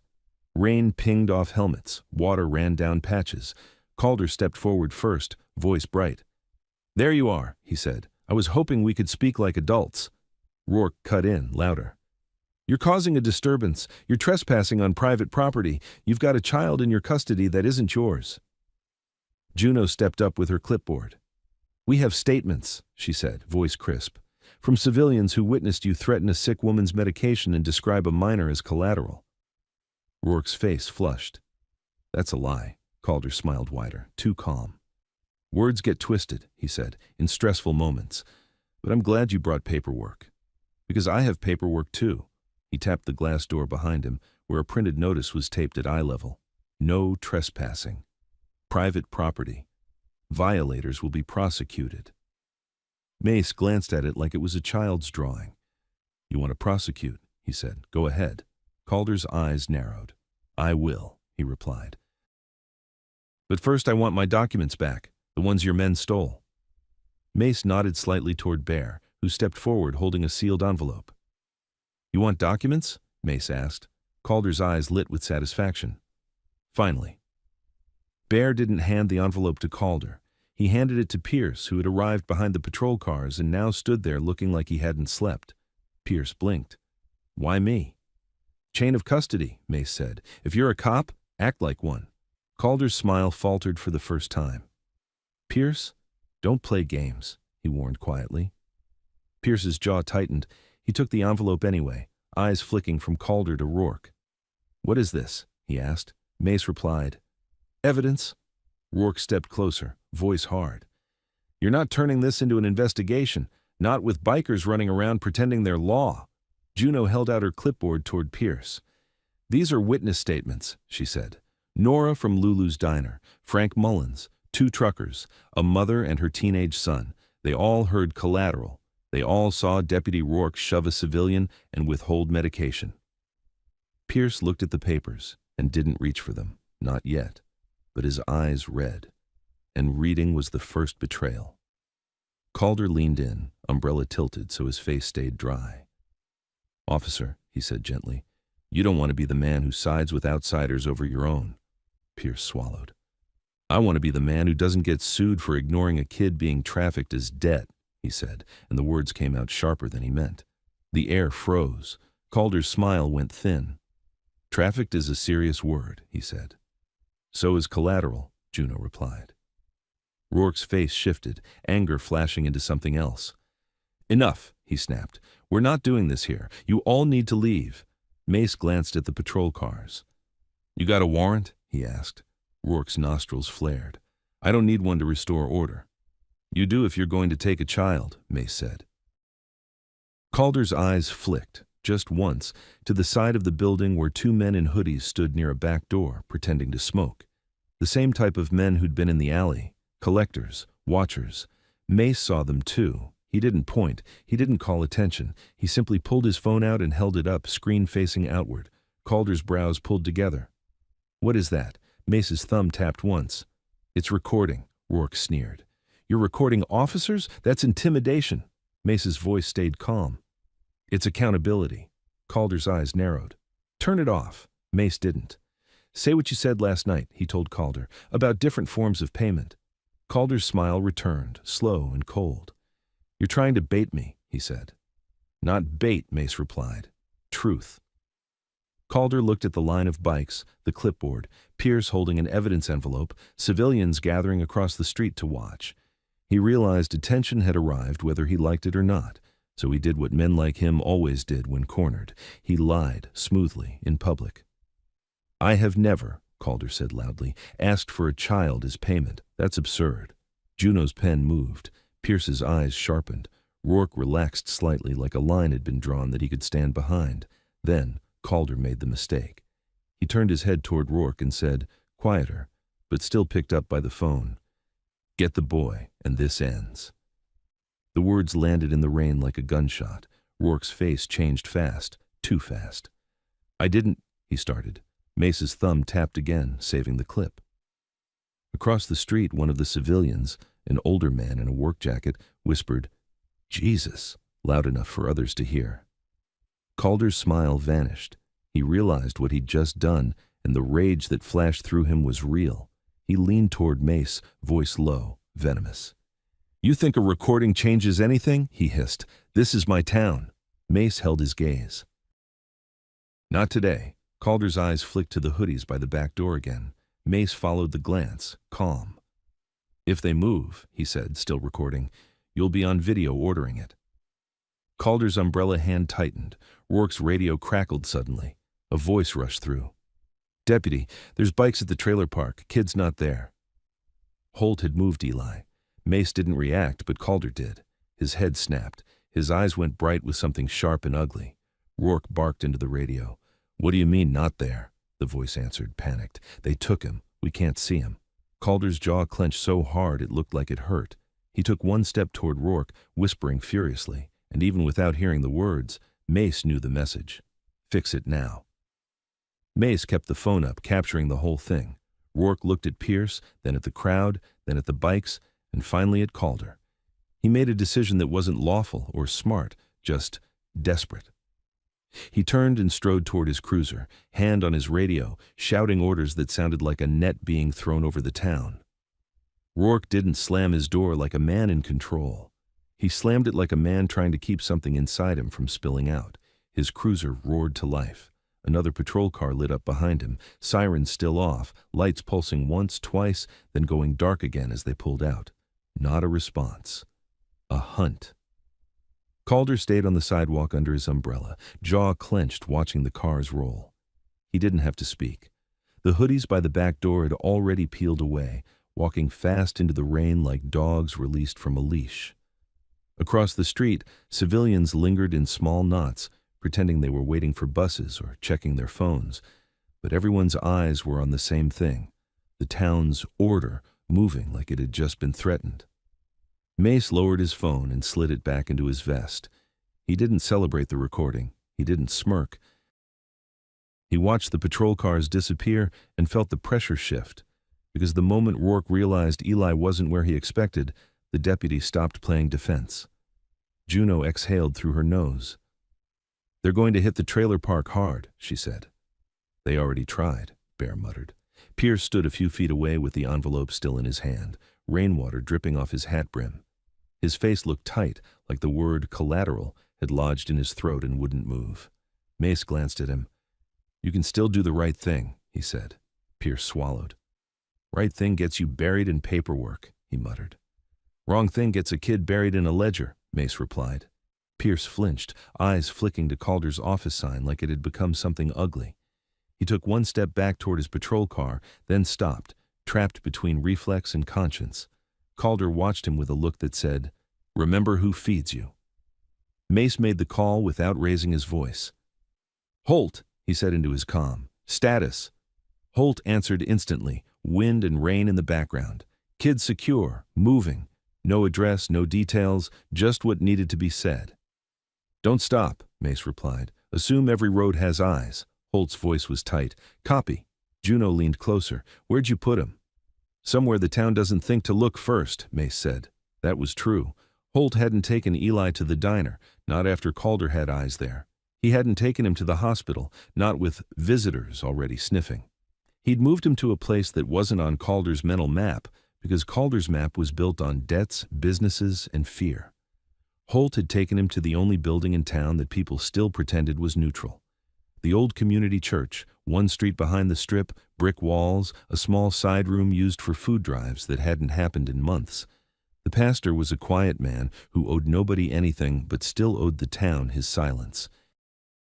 Holt had showed up with a shaking kid and a look that asked for one honest act, and the pastor had unlocked the side door without questions. But neutral didn't stay neutral when predators got hungry. At the church, Holt kept Eli in the back room behind stacked folding chairs and donated blankets. He didn't tell the boy to hide like a criminal. He told him to sit still because people were about to do stupid things. Eli clutched a paper cup of water with both hands. His knees bounced. His eyes kept going to the stained glass window like he expected Rourke's badge to appear behind it. "They're gonna come," Eli whispered. Holt crouched to his level. "Then they're gonna find me first," he said. "And they're not getting past me." Eli swallowed. "He always gets past." Holt didn't argue. He just stayed there, a wall with a heartbeat. Outside, engines approached and cut off in the rain. Not bikes, a car, two. Tires crunching gravel. Holt's hand lifted slightly, signaled to the two riders posted by the side door to get ready without moving too fast. Through the frosted glass of the church entry, a silhouette paused, then shifted closer. A knock hit the door. Not polite. Then Rourke's voice came through the wood, smiling like it owned God. "Pastor," Rourke called, "open up." The pastor's footsteps sounded in the hall, hesitant, dragged out like he was trying to buy seconds. Holt whispered to Eli, "Don't make a sound." Eli pressed his mouth shut so tight his lips went white. The pastor reached the entry, hands shaking. "Deputy," he said, voice thin, "what's this about?" "Missing child," Rourke replied. "I got reason to believe he's here." Holt's jaw tightened. He heard the exact phrasing. Not, "I'm worried." Not, "We need help." Reason to believe. Legal-ish. A way to kick the door if needed. The pastor swallowed. "I haven't seen a child." Rourke's tone softened. "Pastor, don't protect people who don't belong. I'm trying to keep the town safe." Holt almost laughed. It would have been the ugliest laugh of his life. Rourke continued, voice still gentle. "Open the door and let me look around. If he's not here, I'll be on my way." The pastor hesitated. Rourke's voice lost its warmth. "If you refuse, I can get a warrant. But you and I both know how that looks." That was the squeeze. Not for truth, for optics. Shame the pastor into compliance. Holt's two riders shifted in the side hallway. One of them, Nash, mouthed, "What do we do?" Holt didn't answer. He held up one finger. Wait. Because Holt wasn't trying to win a fight inside a church. He was trying to win time. His comm buzzed softly in his helmet. Mace's voice came through, calm but edged. "Holt, they're sweeping. Where are you?" Holt answered low. "Church." A pause, then Mace. "Move, now." Holt's muscles tensed. "He's at the door." "Then you have seconds," Mace said. "Take the back. I'll draw them." Holt swallowed, then nodded to Nash. "Back exit," he whispered. Nash eased the rear door open an inch. Rain slipped in like a cold hand. The alley behind the church was empty, at least empty of people. But empty didn't mean safe. Holt scooped Eli up, firm but gentle. Eli stiffened, panic spiking, and Holt whispered in his ear, "Quiet, breathe." They moved, not running, moving fast, controlled, out the back room, down a narrow hallway, past hymnals and folding chairs. The church smelled like dust and candle wax and old carpet. Behind them, the front door handle rattled once. The pastor's voice rose, pleading. "Deputy, please, this is a house of worship." Rourke's voice cut through. "Open it." A heavy thud hit the wood. Holt pushed through the rear door into the alley. The rain slapped his face. Eli's hands clamped around Holt's shoulders like claws. Nash and another rider, Finch, slipped out behind them and shut the door quietly. They moved down the alley toward the bikes hidden behind a dumpster and a brick outcropping, out of sight from the street.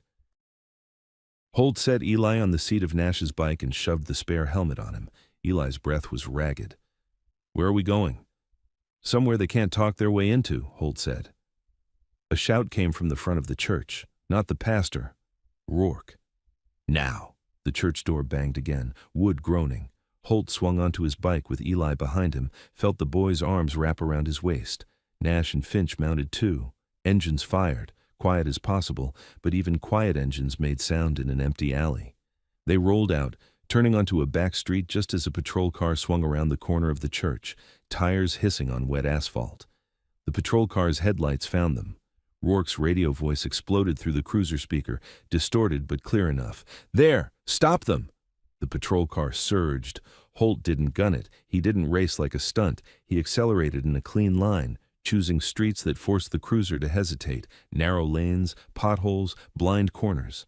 Nash and Finch rode tight behind, forming a triangle around Eli without crowding him. Eli's helmet knocked against Holt's back as he tried not to sob. "He's gonna catch us," he whispered. "Not if we don't panic," Holt replied. 2 blocks later, another patrol car slid into view at an intersection, angled as a barrier. No siren, no lights, just a quiet block. Holt recognized it as the town's real tactic: stop you without making noise.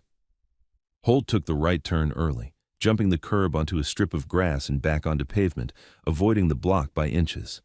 The patrol car jerked forward late, tires chirping, trying to follow. Nash's bike clipped a puddle and fishtailed. For half a second, his rear tire slid out, and Eli squealed, grabbing Holt tighter. Nash recovered with a controlled correction, but the near crash sent Eli's fear through the roof. "They're everywhere," Eli gasped. Holt's comm crackled. "Mace again." "Holt, route!" Holt spoke fast, eyes scanning ahead. Back streets, 2 cruisers behind. "Potential block ahead."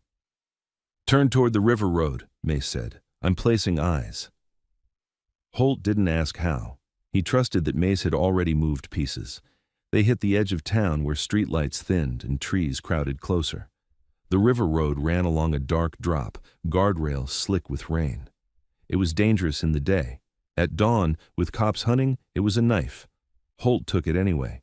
Behind them, the lead cruiser stayed close, headlights bright, pressure constant. The second cruiser trailed wider, trying to swing around for a pass. Ahead, a set of headlights appeared, coming toward them, too fast. A black SUV, not a patrol car, Calder's men.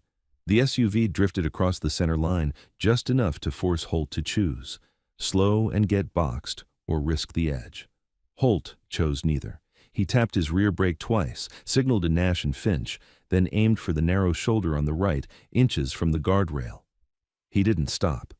He squeezed through the gap between SUV and rail, metal inches from metal. The SUV's mirror scraped the guardrail with a screech that cut through the rain. Eli screamed, pure terror, face pressed into Holt's back. Holt stayed steady, eyes forward, throttle clean. The SUV swerved to follow, but the cruiser behind it couldn't. Its bumper was now blocked by the SUV's sudden move. For a brief, beautiful moment, the town's own pieces jammed each other.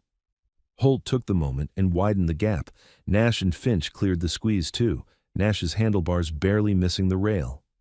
Eli was shaking violently now, breathing too fast. Holt felt it through the boy's arms and knew hyperventilation when he heard it. "Eli," Holt said, louder now, "listen to my voice. In through your nose, out slow." Eli tried, failed, tried again. The river flashed black to the right, rain whipped sideways. The cruisers recovered and pushed harder. And then Holt saw it, a third vehicle ahead parked sideways across the road. A full stop, no lights, no markings. Just a dark shape blocking the lane like a trap. Holt's heart dropped, but his hands stayed steady. He had 2 options: hit the brakes and get boxed from behind, or leave the road. He chose the third option. He aimed for the narrow break in the trees where an old service path cut down toward the riverbank, mud and gravel, barely a road at all. He took it. The bike dropped onto the path with a violent jolt. Eli yelped. Holt stood on the pegs, absorbing the impact, controlling the slide. Mud sprayed. The back tire hunted for grip. Nash and Finch followed without hesitation. Behind them, the lead cruiser tried to follow, and the moment its front tires hit the mud, it slid sideways, bumper swinging, driver overcorrecting. The cruiser fishtailed hard and slammed into a tree with a dull, ugly crunch. No explosion, no movie fireball, just metal folding and the sound of airbags popping. The second cruiser braked in time, stopping at the path entrance. Its driver didn't follow. Not because he didn't want Eli, because he didn't want to die for Calder. Holt didn't look back. They tore down the service path until it opened into a small clearing by the river, an old maintenance lot with a locked gate and a rusted shed.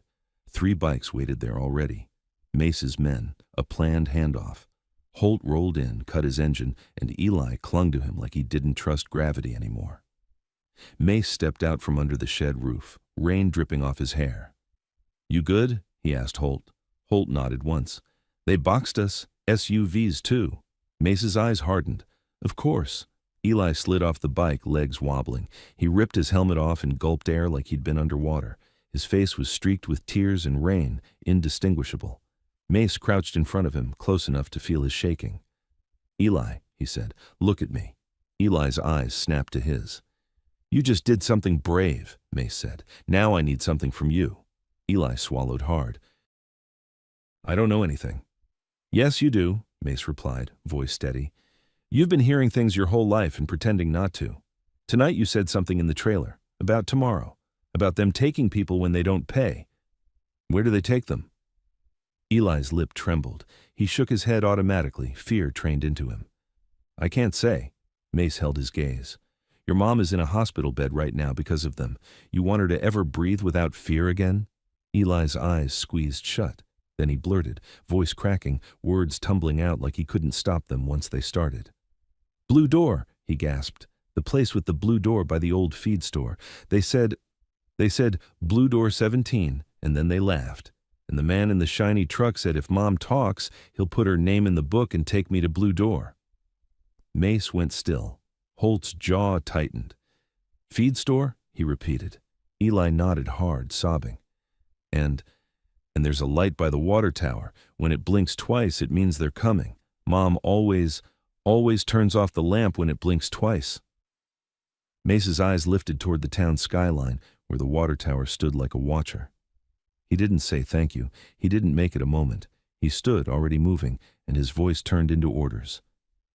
"Juno," he said into the comm, "we've got a location. Old feed store, Blue Door, number 17. He looked at Holt. "You stay with Eli, no exceptions." Holt nodded once, pulling Eli close and wrapping him back in the rain jacket. Eli's hands shook as he clutched the fabric. Mace turned to the riders waiting in the clearing. "We go quiet," he said. "We go clean.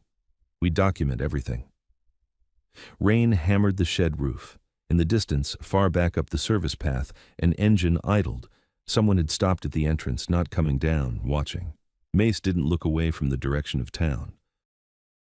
He just said, "Now we find out what's behind the blue door." They didn't ride straight to the feed store. Mace took 2 turns too many, doubled back once, killed headlights on a backstretch, and approached from the service road that ran behind the warehouses, because Calder's people watched the obvious routes. The point wasn't speed. The point was arriving without giving the town time to arrange its lies. The old feed store sat at the edge of the industrial strip like a forgotten tooth. Its sign still hung, half twisted. The windows were boarded from the inside. A chain-link fence leaned inward, patched with zip ties and rust. Mud swallowed the lot. And there it was. A door painted blue that didn't belong on a building like that. Too fresh, too intentional. In the gray light, it looked almost bright, like someone wanted it noticed by the right people and ignored by everyone else. "Blue Door 17, Bear muttered, scanning the wall. Mace raised a fist. Everyone froze. Engines off. Silence. 2 riders moved wide, watching the street. 2 more circled the back fence line. Juno stayed near the bikes with a body cam clipped under her jacket and a phone already recording, because clean meant evidence, not drama. Mace crouched by the fence and ran his fingers along the chain.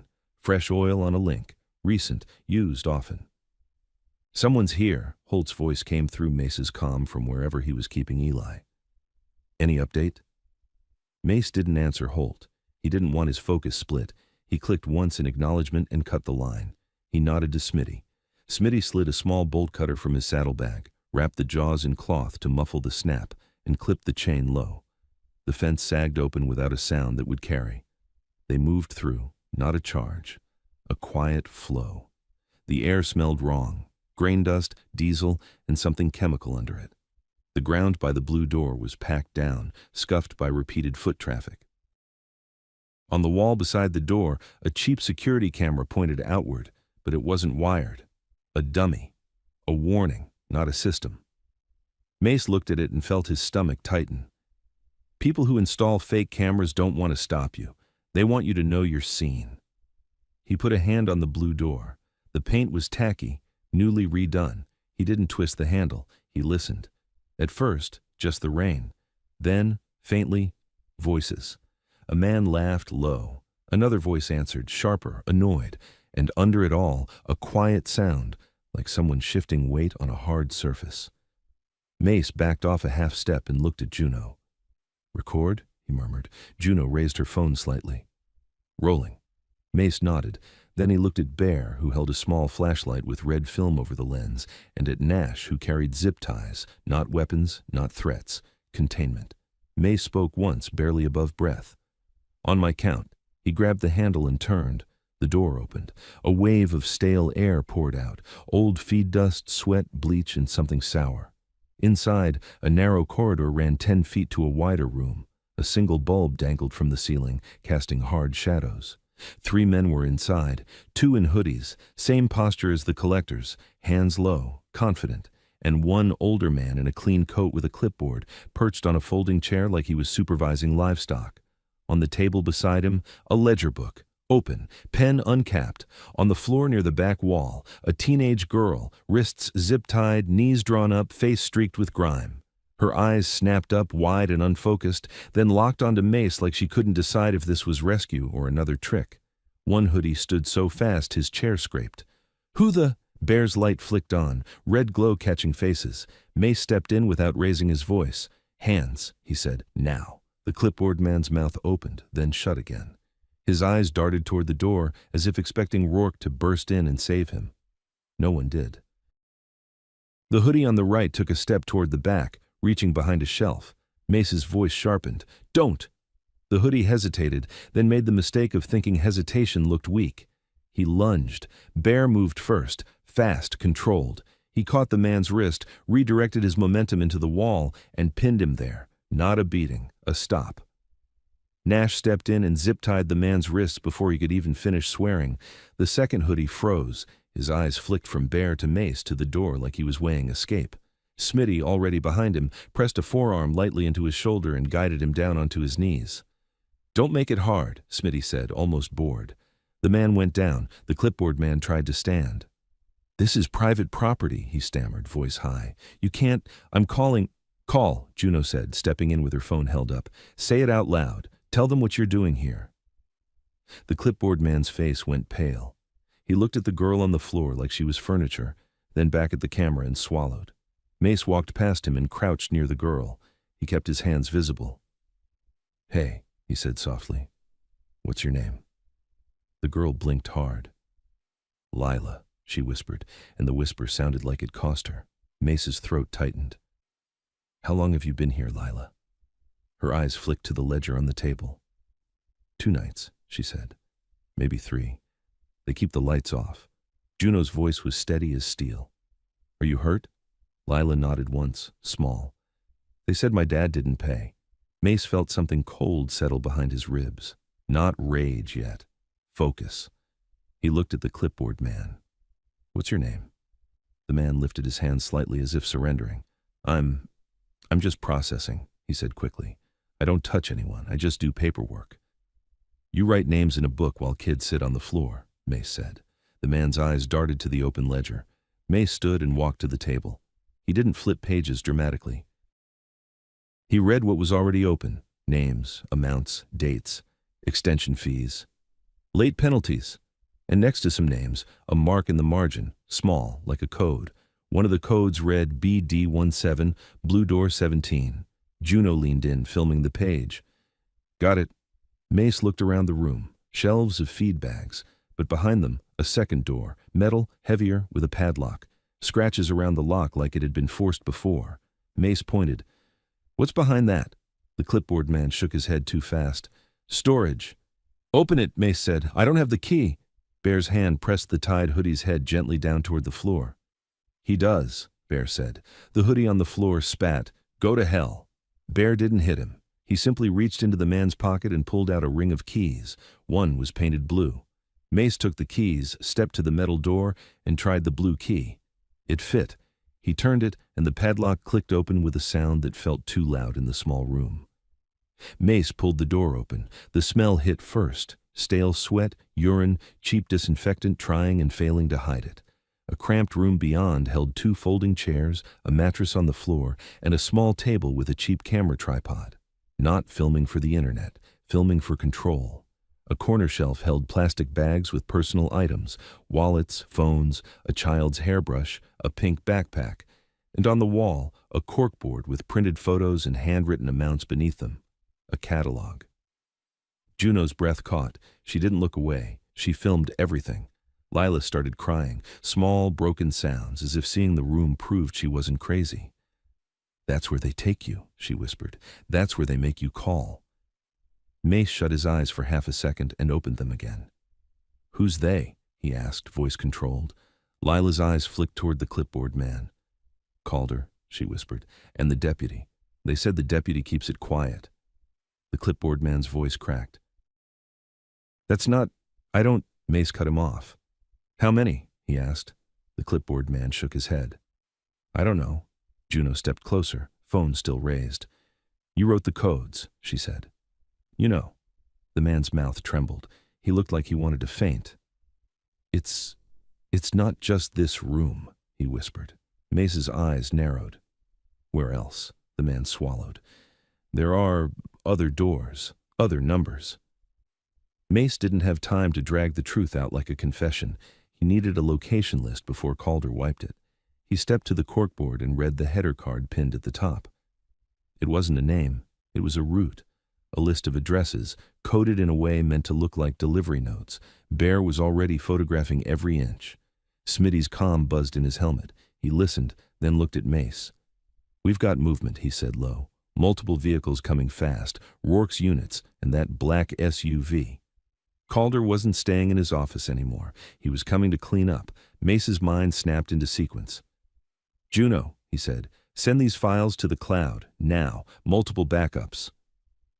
Juno tapped, fingers fast, eyes never leaving the scene. Uploading. Mace looked at Bear. Get Lila out, now.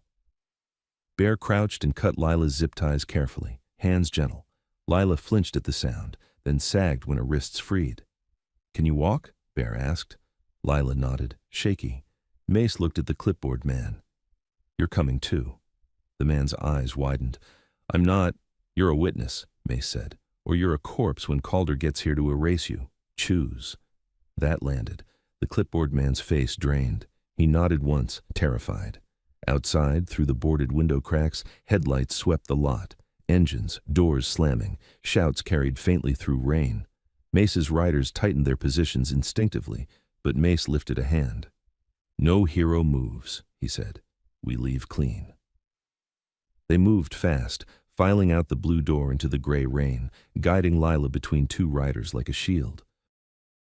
The clipboard man stumbled behind them, keys still hanging from his trembling hand. As they crossed the lot toward the fence opening, a voice cut through the rain from the street. Stop! Rourke. He stood at the lot entrance with 2 deputies, hand on his weapon, face twisted with anger and something like panic. The black SUV idled behind him, door cracked open. Someone inside was watching. Rourke's eyes locked onto Lila first, then to the clipboard man, then to Mace. You're kidnapping witnesses, Rourke shouted. Put them down and get on the ground. Mace didn't run. He didn't shout back. He lifted his phone again, screen glowing, recording. Juno stepped forward beside him, holding her own device up. Deputy, she called loud and clear, we have evidence of illegal detention inside this building. We have a minor victim. We have a ledger with codes. We are leaving to take her to safety and medical care. This is being recorded. Rourke's jaw flexed. His eyes flicked to the black SUV. Then a door opened behind the SUV, and Calder stepped out into the rain without an umbrella this time, face tight and furious, like the storm had finally gotten under his skin. His eyes went straight to Lila, then to the clipboard man, then to Mace's phone. Calder didn't speak to Mace. He spoke to Rourke, quietly. Too quiet to hear from here. But Mace saw Rourke's hand tighten on his weapon, and Calder's lips formed one clear word, readable even in the rain. Now? Rourke's hand came up from his belt, the motion sharp and practiced. The muzzle cleared leather and settled, not on Mace, not at first, but on the space between Mace and the girl. "On the ground!" Rourke shouted, voice cracking with authority he could feel slipping. "Now!" Lila flinched so hard she nearly fell. Bear caught her elbow and kept her moving. The clipboard man stumbled behind them, eyes wild. Mace lifted his phone higher, screen glowing in the rain. "Everybody sees you," he said, calm enough to make the deputies hesitate. "You're aiming a weapon at a minor victim." Calder stood behind the cruisers, rain soaking his coat, face tight with rage. He didn't look at Lila like a child. He looked at her like inventory. Juno stepped forward, phone up, voice loud and clear. "This is a minor," she said. "We have video of unlawful detention inside this building. We are transporting her for medical care. If you want to stop us, say why, on camera." Rourke's eyes flicked to the phones, Mace's, Juno's, then to the black SUV. He didn't like being watched. "Put the girl down," he barked. "She's evidence."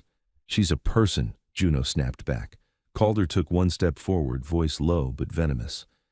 "You don't get to take what's mine," he said, and the word mine landed in the rain like oil. Mace's head turned slightly toward him. "Keep talking," he replied. Rourke lifted his gun higher and pointed it directly at Bear's chest. "Last warning," he said. "Drop her." Bear didn't. He turned his body so Lila was shielded behind his shoulder. From the corner of the lot, one of Calder's hoodies sprinted toward the clipboard man, reaching out as if to drag him back through the blue door. Smitty intercepted him with a clean step, caught the man's wrist, and redirected him into the fence. Nash slapped a zip tie on his wrists in one swift motion. The second hoodie started forward toward Lila. "Don't," Mace said, flat. He kept coming anyway. A cruiser slid into the lot with a wet hiss. Pierce jumped out, radio in hand, taking in Rourke's gun. The girl, the zip-tied men, Calder watching from behind. "Rourke, lower it," Pierce said. Rourke snapped his head. "Not now, Pierce." "It's exactly now," Pierce replied, stepping closer, palms out. "You're pointing a firearm at civilians and at a kid." Calder's voice drifted in, smooth and dangerous. "Officer Pierce, do your job." Pierce didn't look at him. "Lower it," he repeated. Rourke's breathing went sharp. He stepped forward and jabbed the barrel closer to Bear. "I said drop her!" Pierce moved between them, half a step, just enough to shift the line of fire away from Lila. "Back up," Pierce warned. Rourke yanked his arm free and surged again. His boot slipped in the mud. The gun went off. A single crack that punched through the rain and silenced the lot. The round slammed into the gravel near Pierce's boot, spitting stone. For half a second, no one breathed. Then phones rose higher. A woman across the street shouted, "He fired!" Rourke stared at the smoking muzzle like it had betrayed him.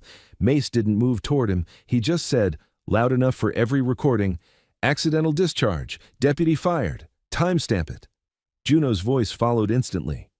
"We are leaving for medical care. If anyone blocks us, it's on video."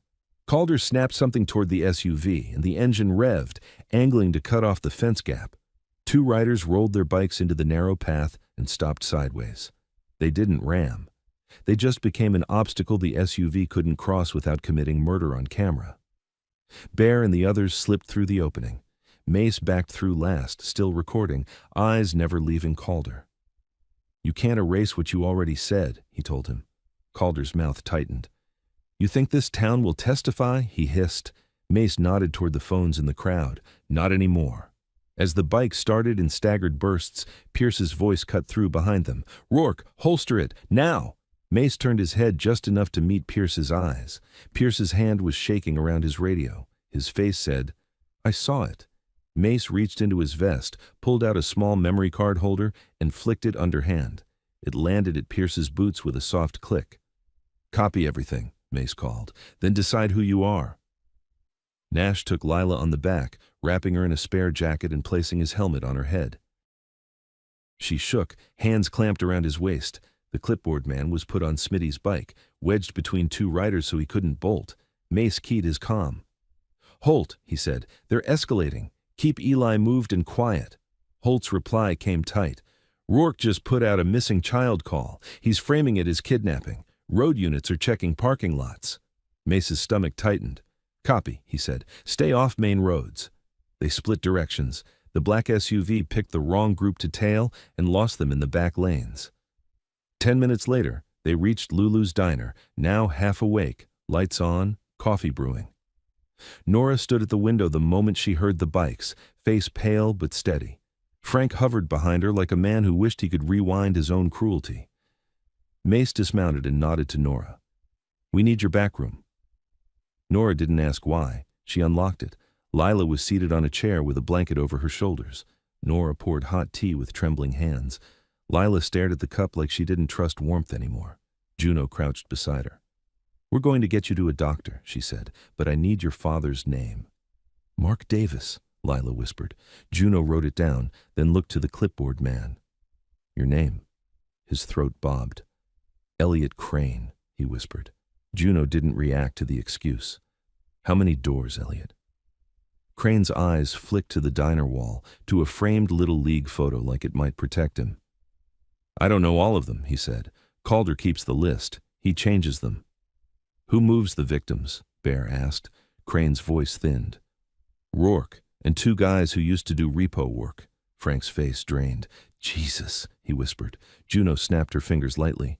"Focus," she told the room, then turned to Nora. "You said you'd talk." Nora swallowed, then nodded once. "He called the kid collateral," she said. "I heard it." Frank's mouth opened, closed. "He threatened my business," he admitted. "Said he'd shut me down if I didn't cooperate." Juno slid paper toward him. "Write it." A couple more people from last night drifted in. 2 truckers and a young mother, drawn by rumor and the memory of a deputy smiling while a kid cried. Their phones came out before they even sat down. May stood between dining room and back room. "If you saw something," he said, "say it now. Quiet is what kept this going." The mother's voice trembled. "I saw him take the medicine," she said. "I saw him shove." Juno wrote fast, pages filling. Bear stepped out to call a medic they trusted. When he came back in, his face was set. "Ambulance is coming to the alley," he said, unmarked. "We hand her off quiet." Mace nodded. "Good." His phone buzzed. An unknown number. He answered, listened, and his eyes narrowed. "Pierce?" he said. A breath on the other end. "I copied it," Pierce whispered. "The card, everything. I sent it to a contact outside the county." He swallowed hard. "Rourke's coming for you. He's telling dispatch you're armed. He's telling them you kidnapped a kid and a witness." Mace kept his voice low. "You ready to say that out loud?" Silence. Then, smaller.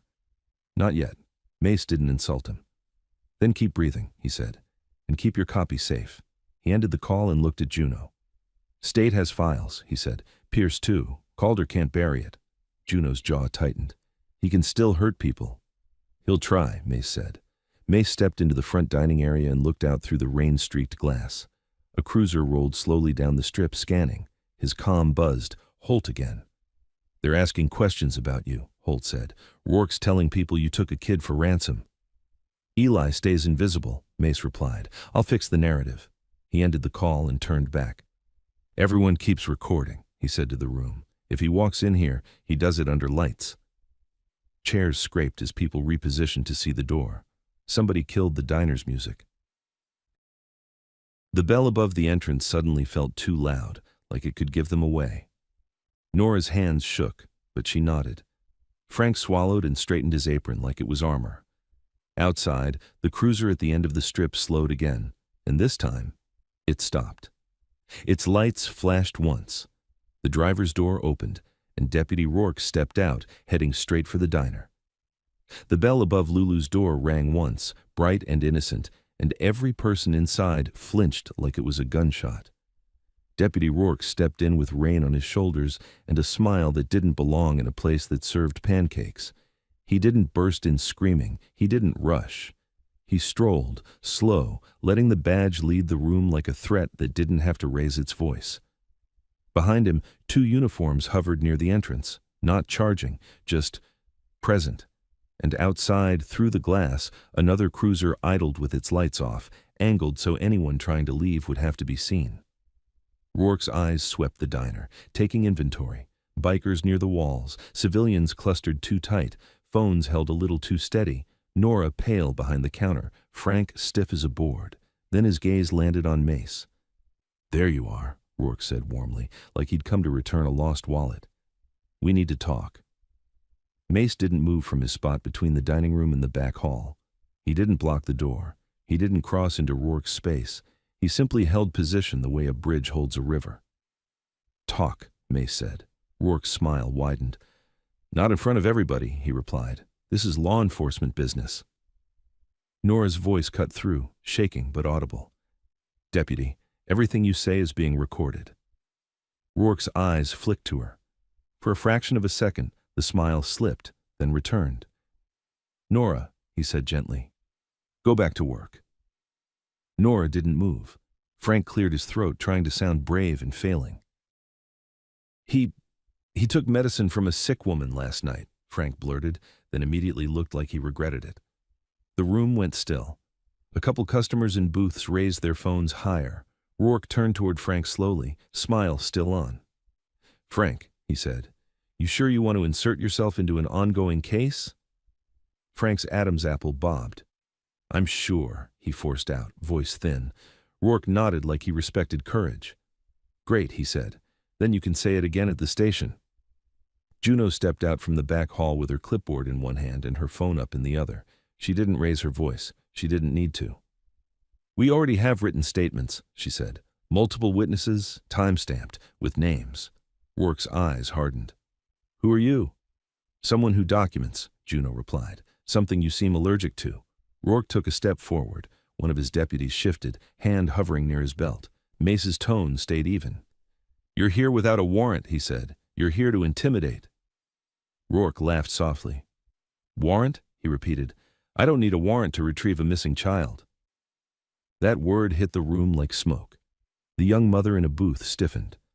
"Missing child?" she whispered. Rourke nodded toward the back hall, as if the diner itself had stolen something.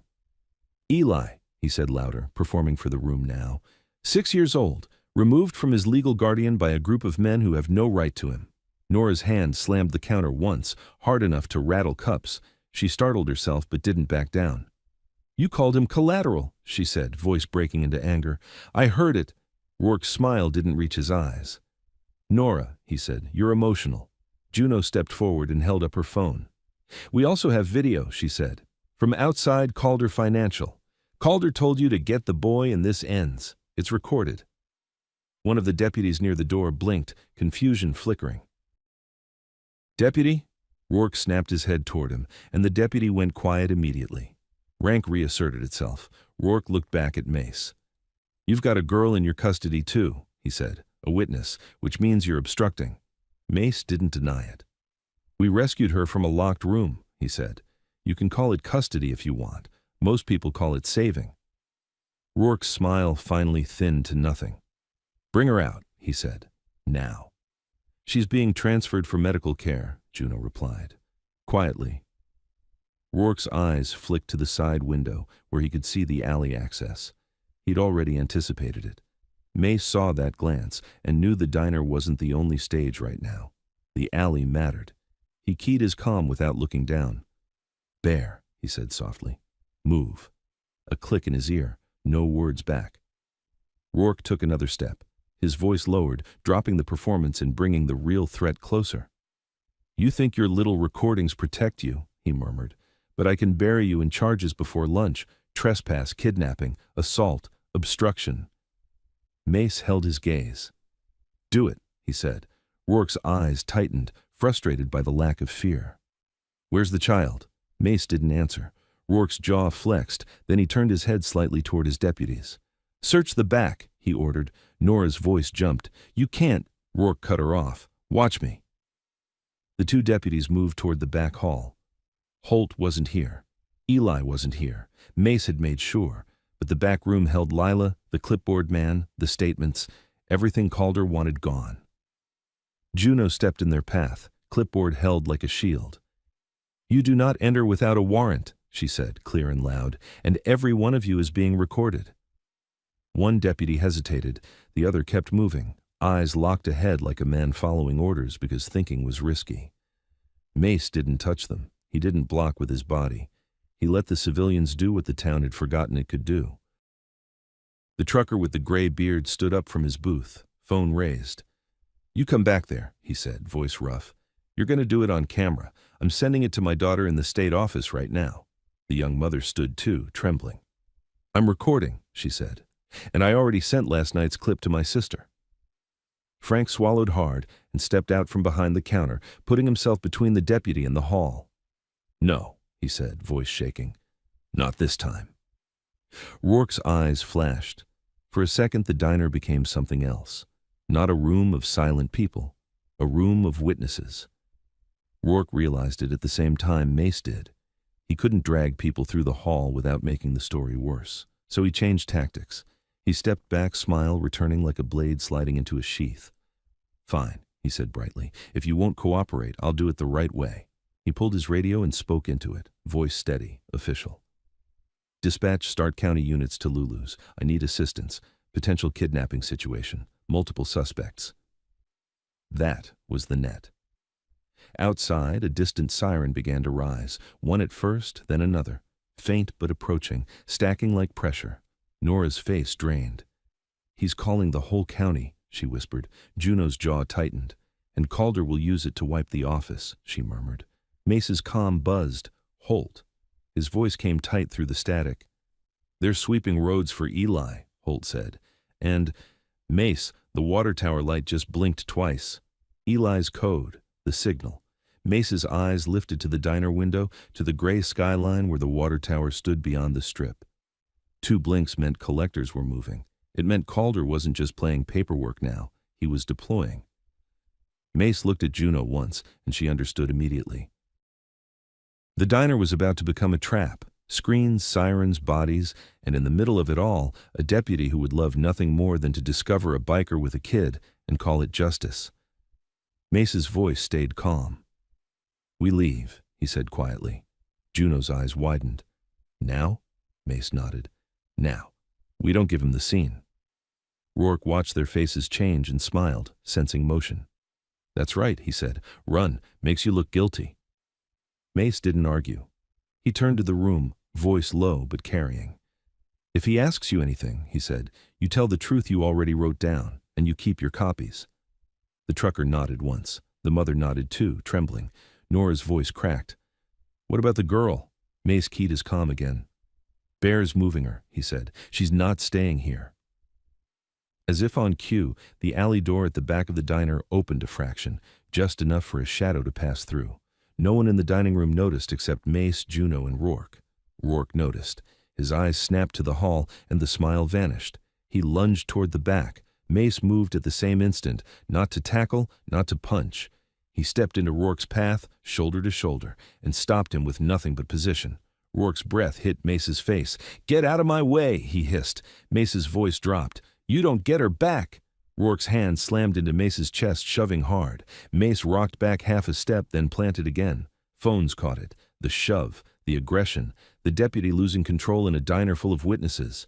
Rourke realized too late. He turned, facing the room, trying to reshape the story. "He assaulted me."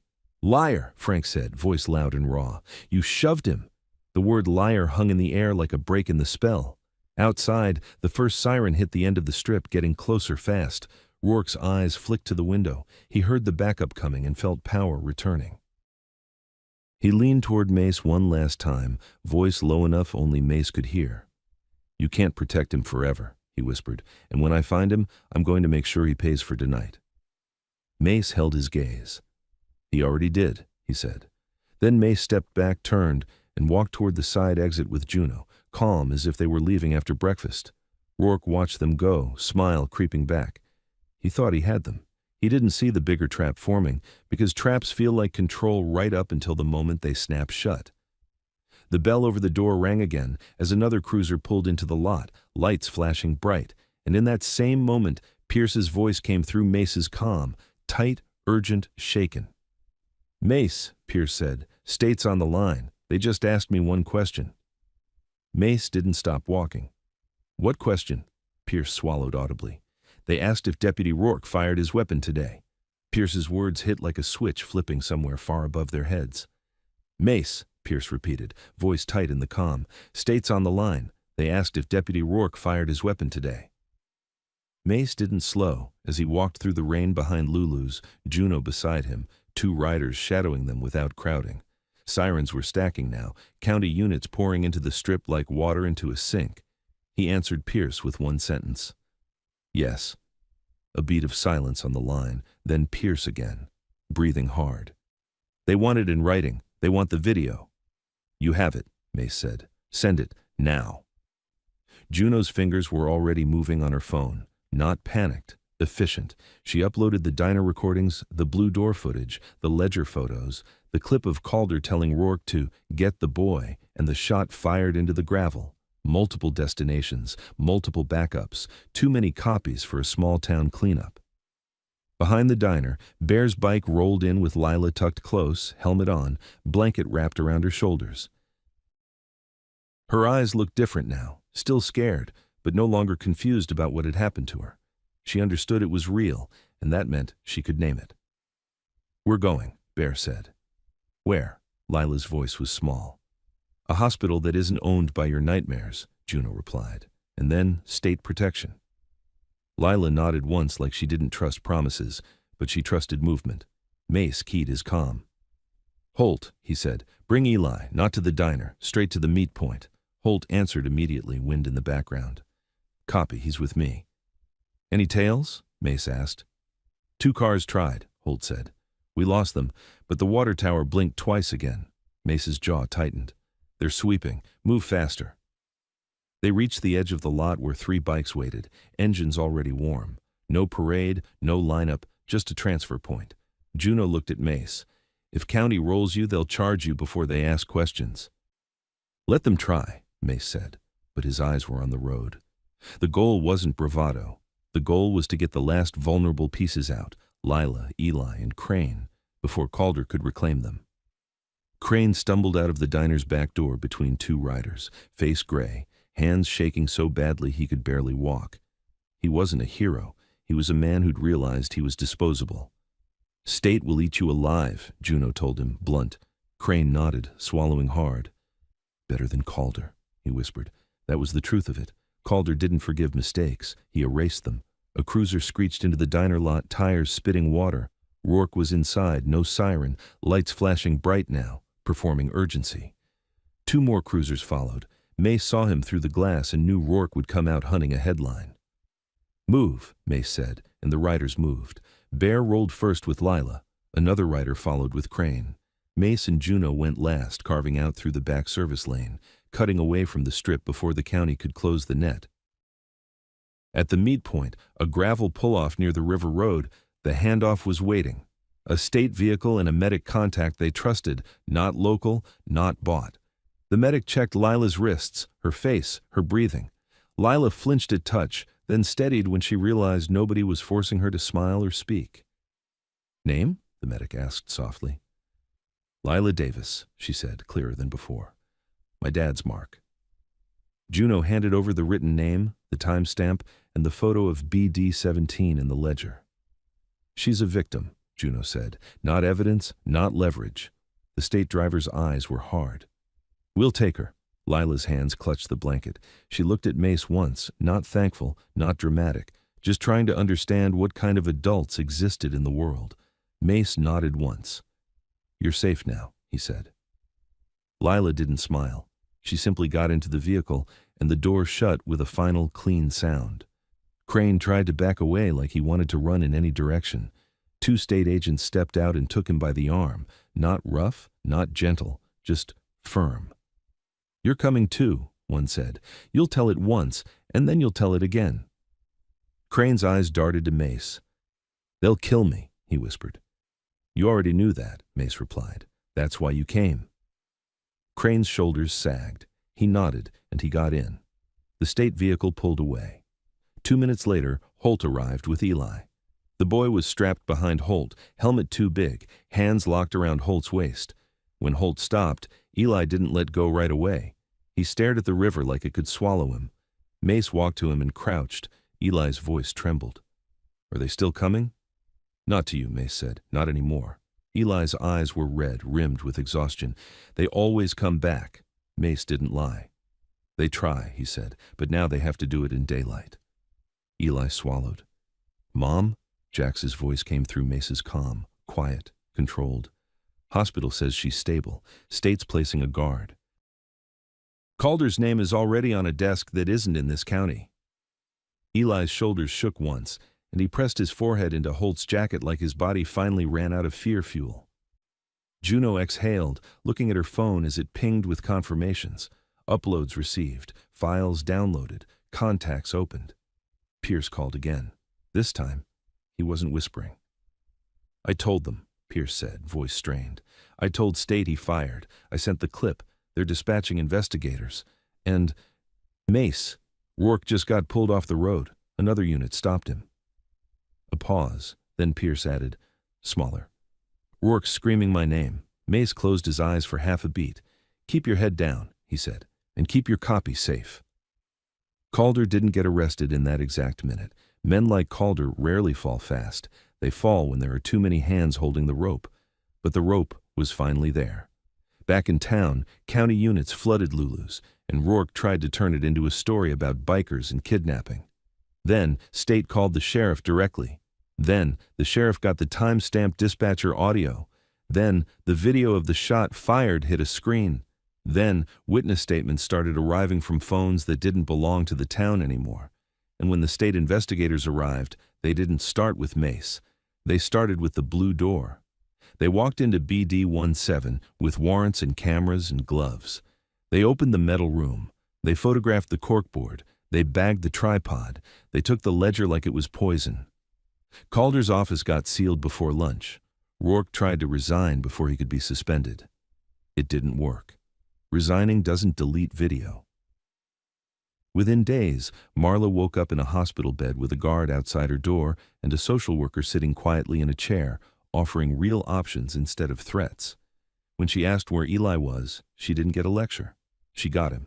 Eli climbed onto her bed carefully, like he was afraid reality would snap. He pressed his cheek against her hand. Marla cried silently, because crying loudly had never been safe in that town. They didn't go back to the trailer. State placed them somewhere Calder couldn't reach with a clipboard, a small apartment in a different county, a fridge with food, a lock that worked, a phone that wasn't monitored. On the first morning, Eli stood in a kitchen that smelled like clean soap and toast, holding a bowl of soup he didn't have to beg for. He looked at Marla. "Do we have to pay tomorrow?" he asked. Marla's eyes filled again. "No," she whispered, "not anymore." Weeks later, Mace returned to Lulu's alone. No wall of bikes, no storm. Nora poured him coffee without shaking. Frank kept his eyes down and mumbled an apology that sounded like it hurt. Mace didn't make a speech. He didn't take credit. He sat at the counter and watched the door. When he left, he dropped a folded piece of paper on the counter for Nora, an address, a number, a name, a hotline, and an investigator who would still answer if the town tried to rebuild the system under a new sign. Outside, his bike waited.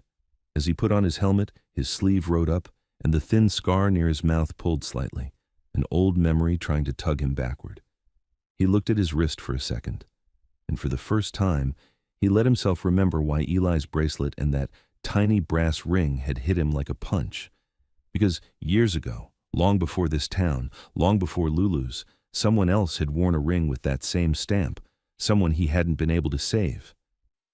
Mace swung a leg over his bike, started the engine, and rode out without looking back. Because this time, the ending wasn't a grave.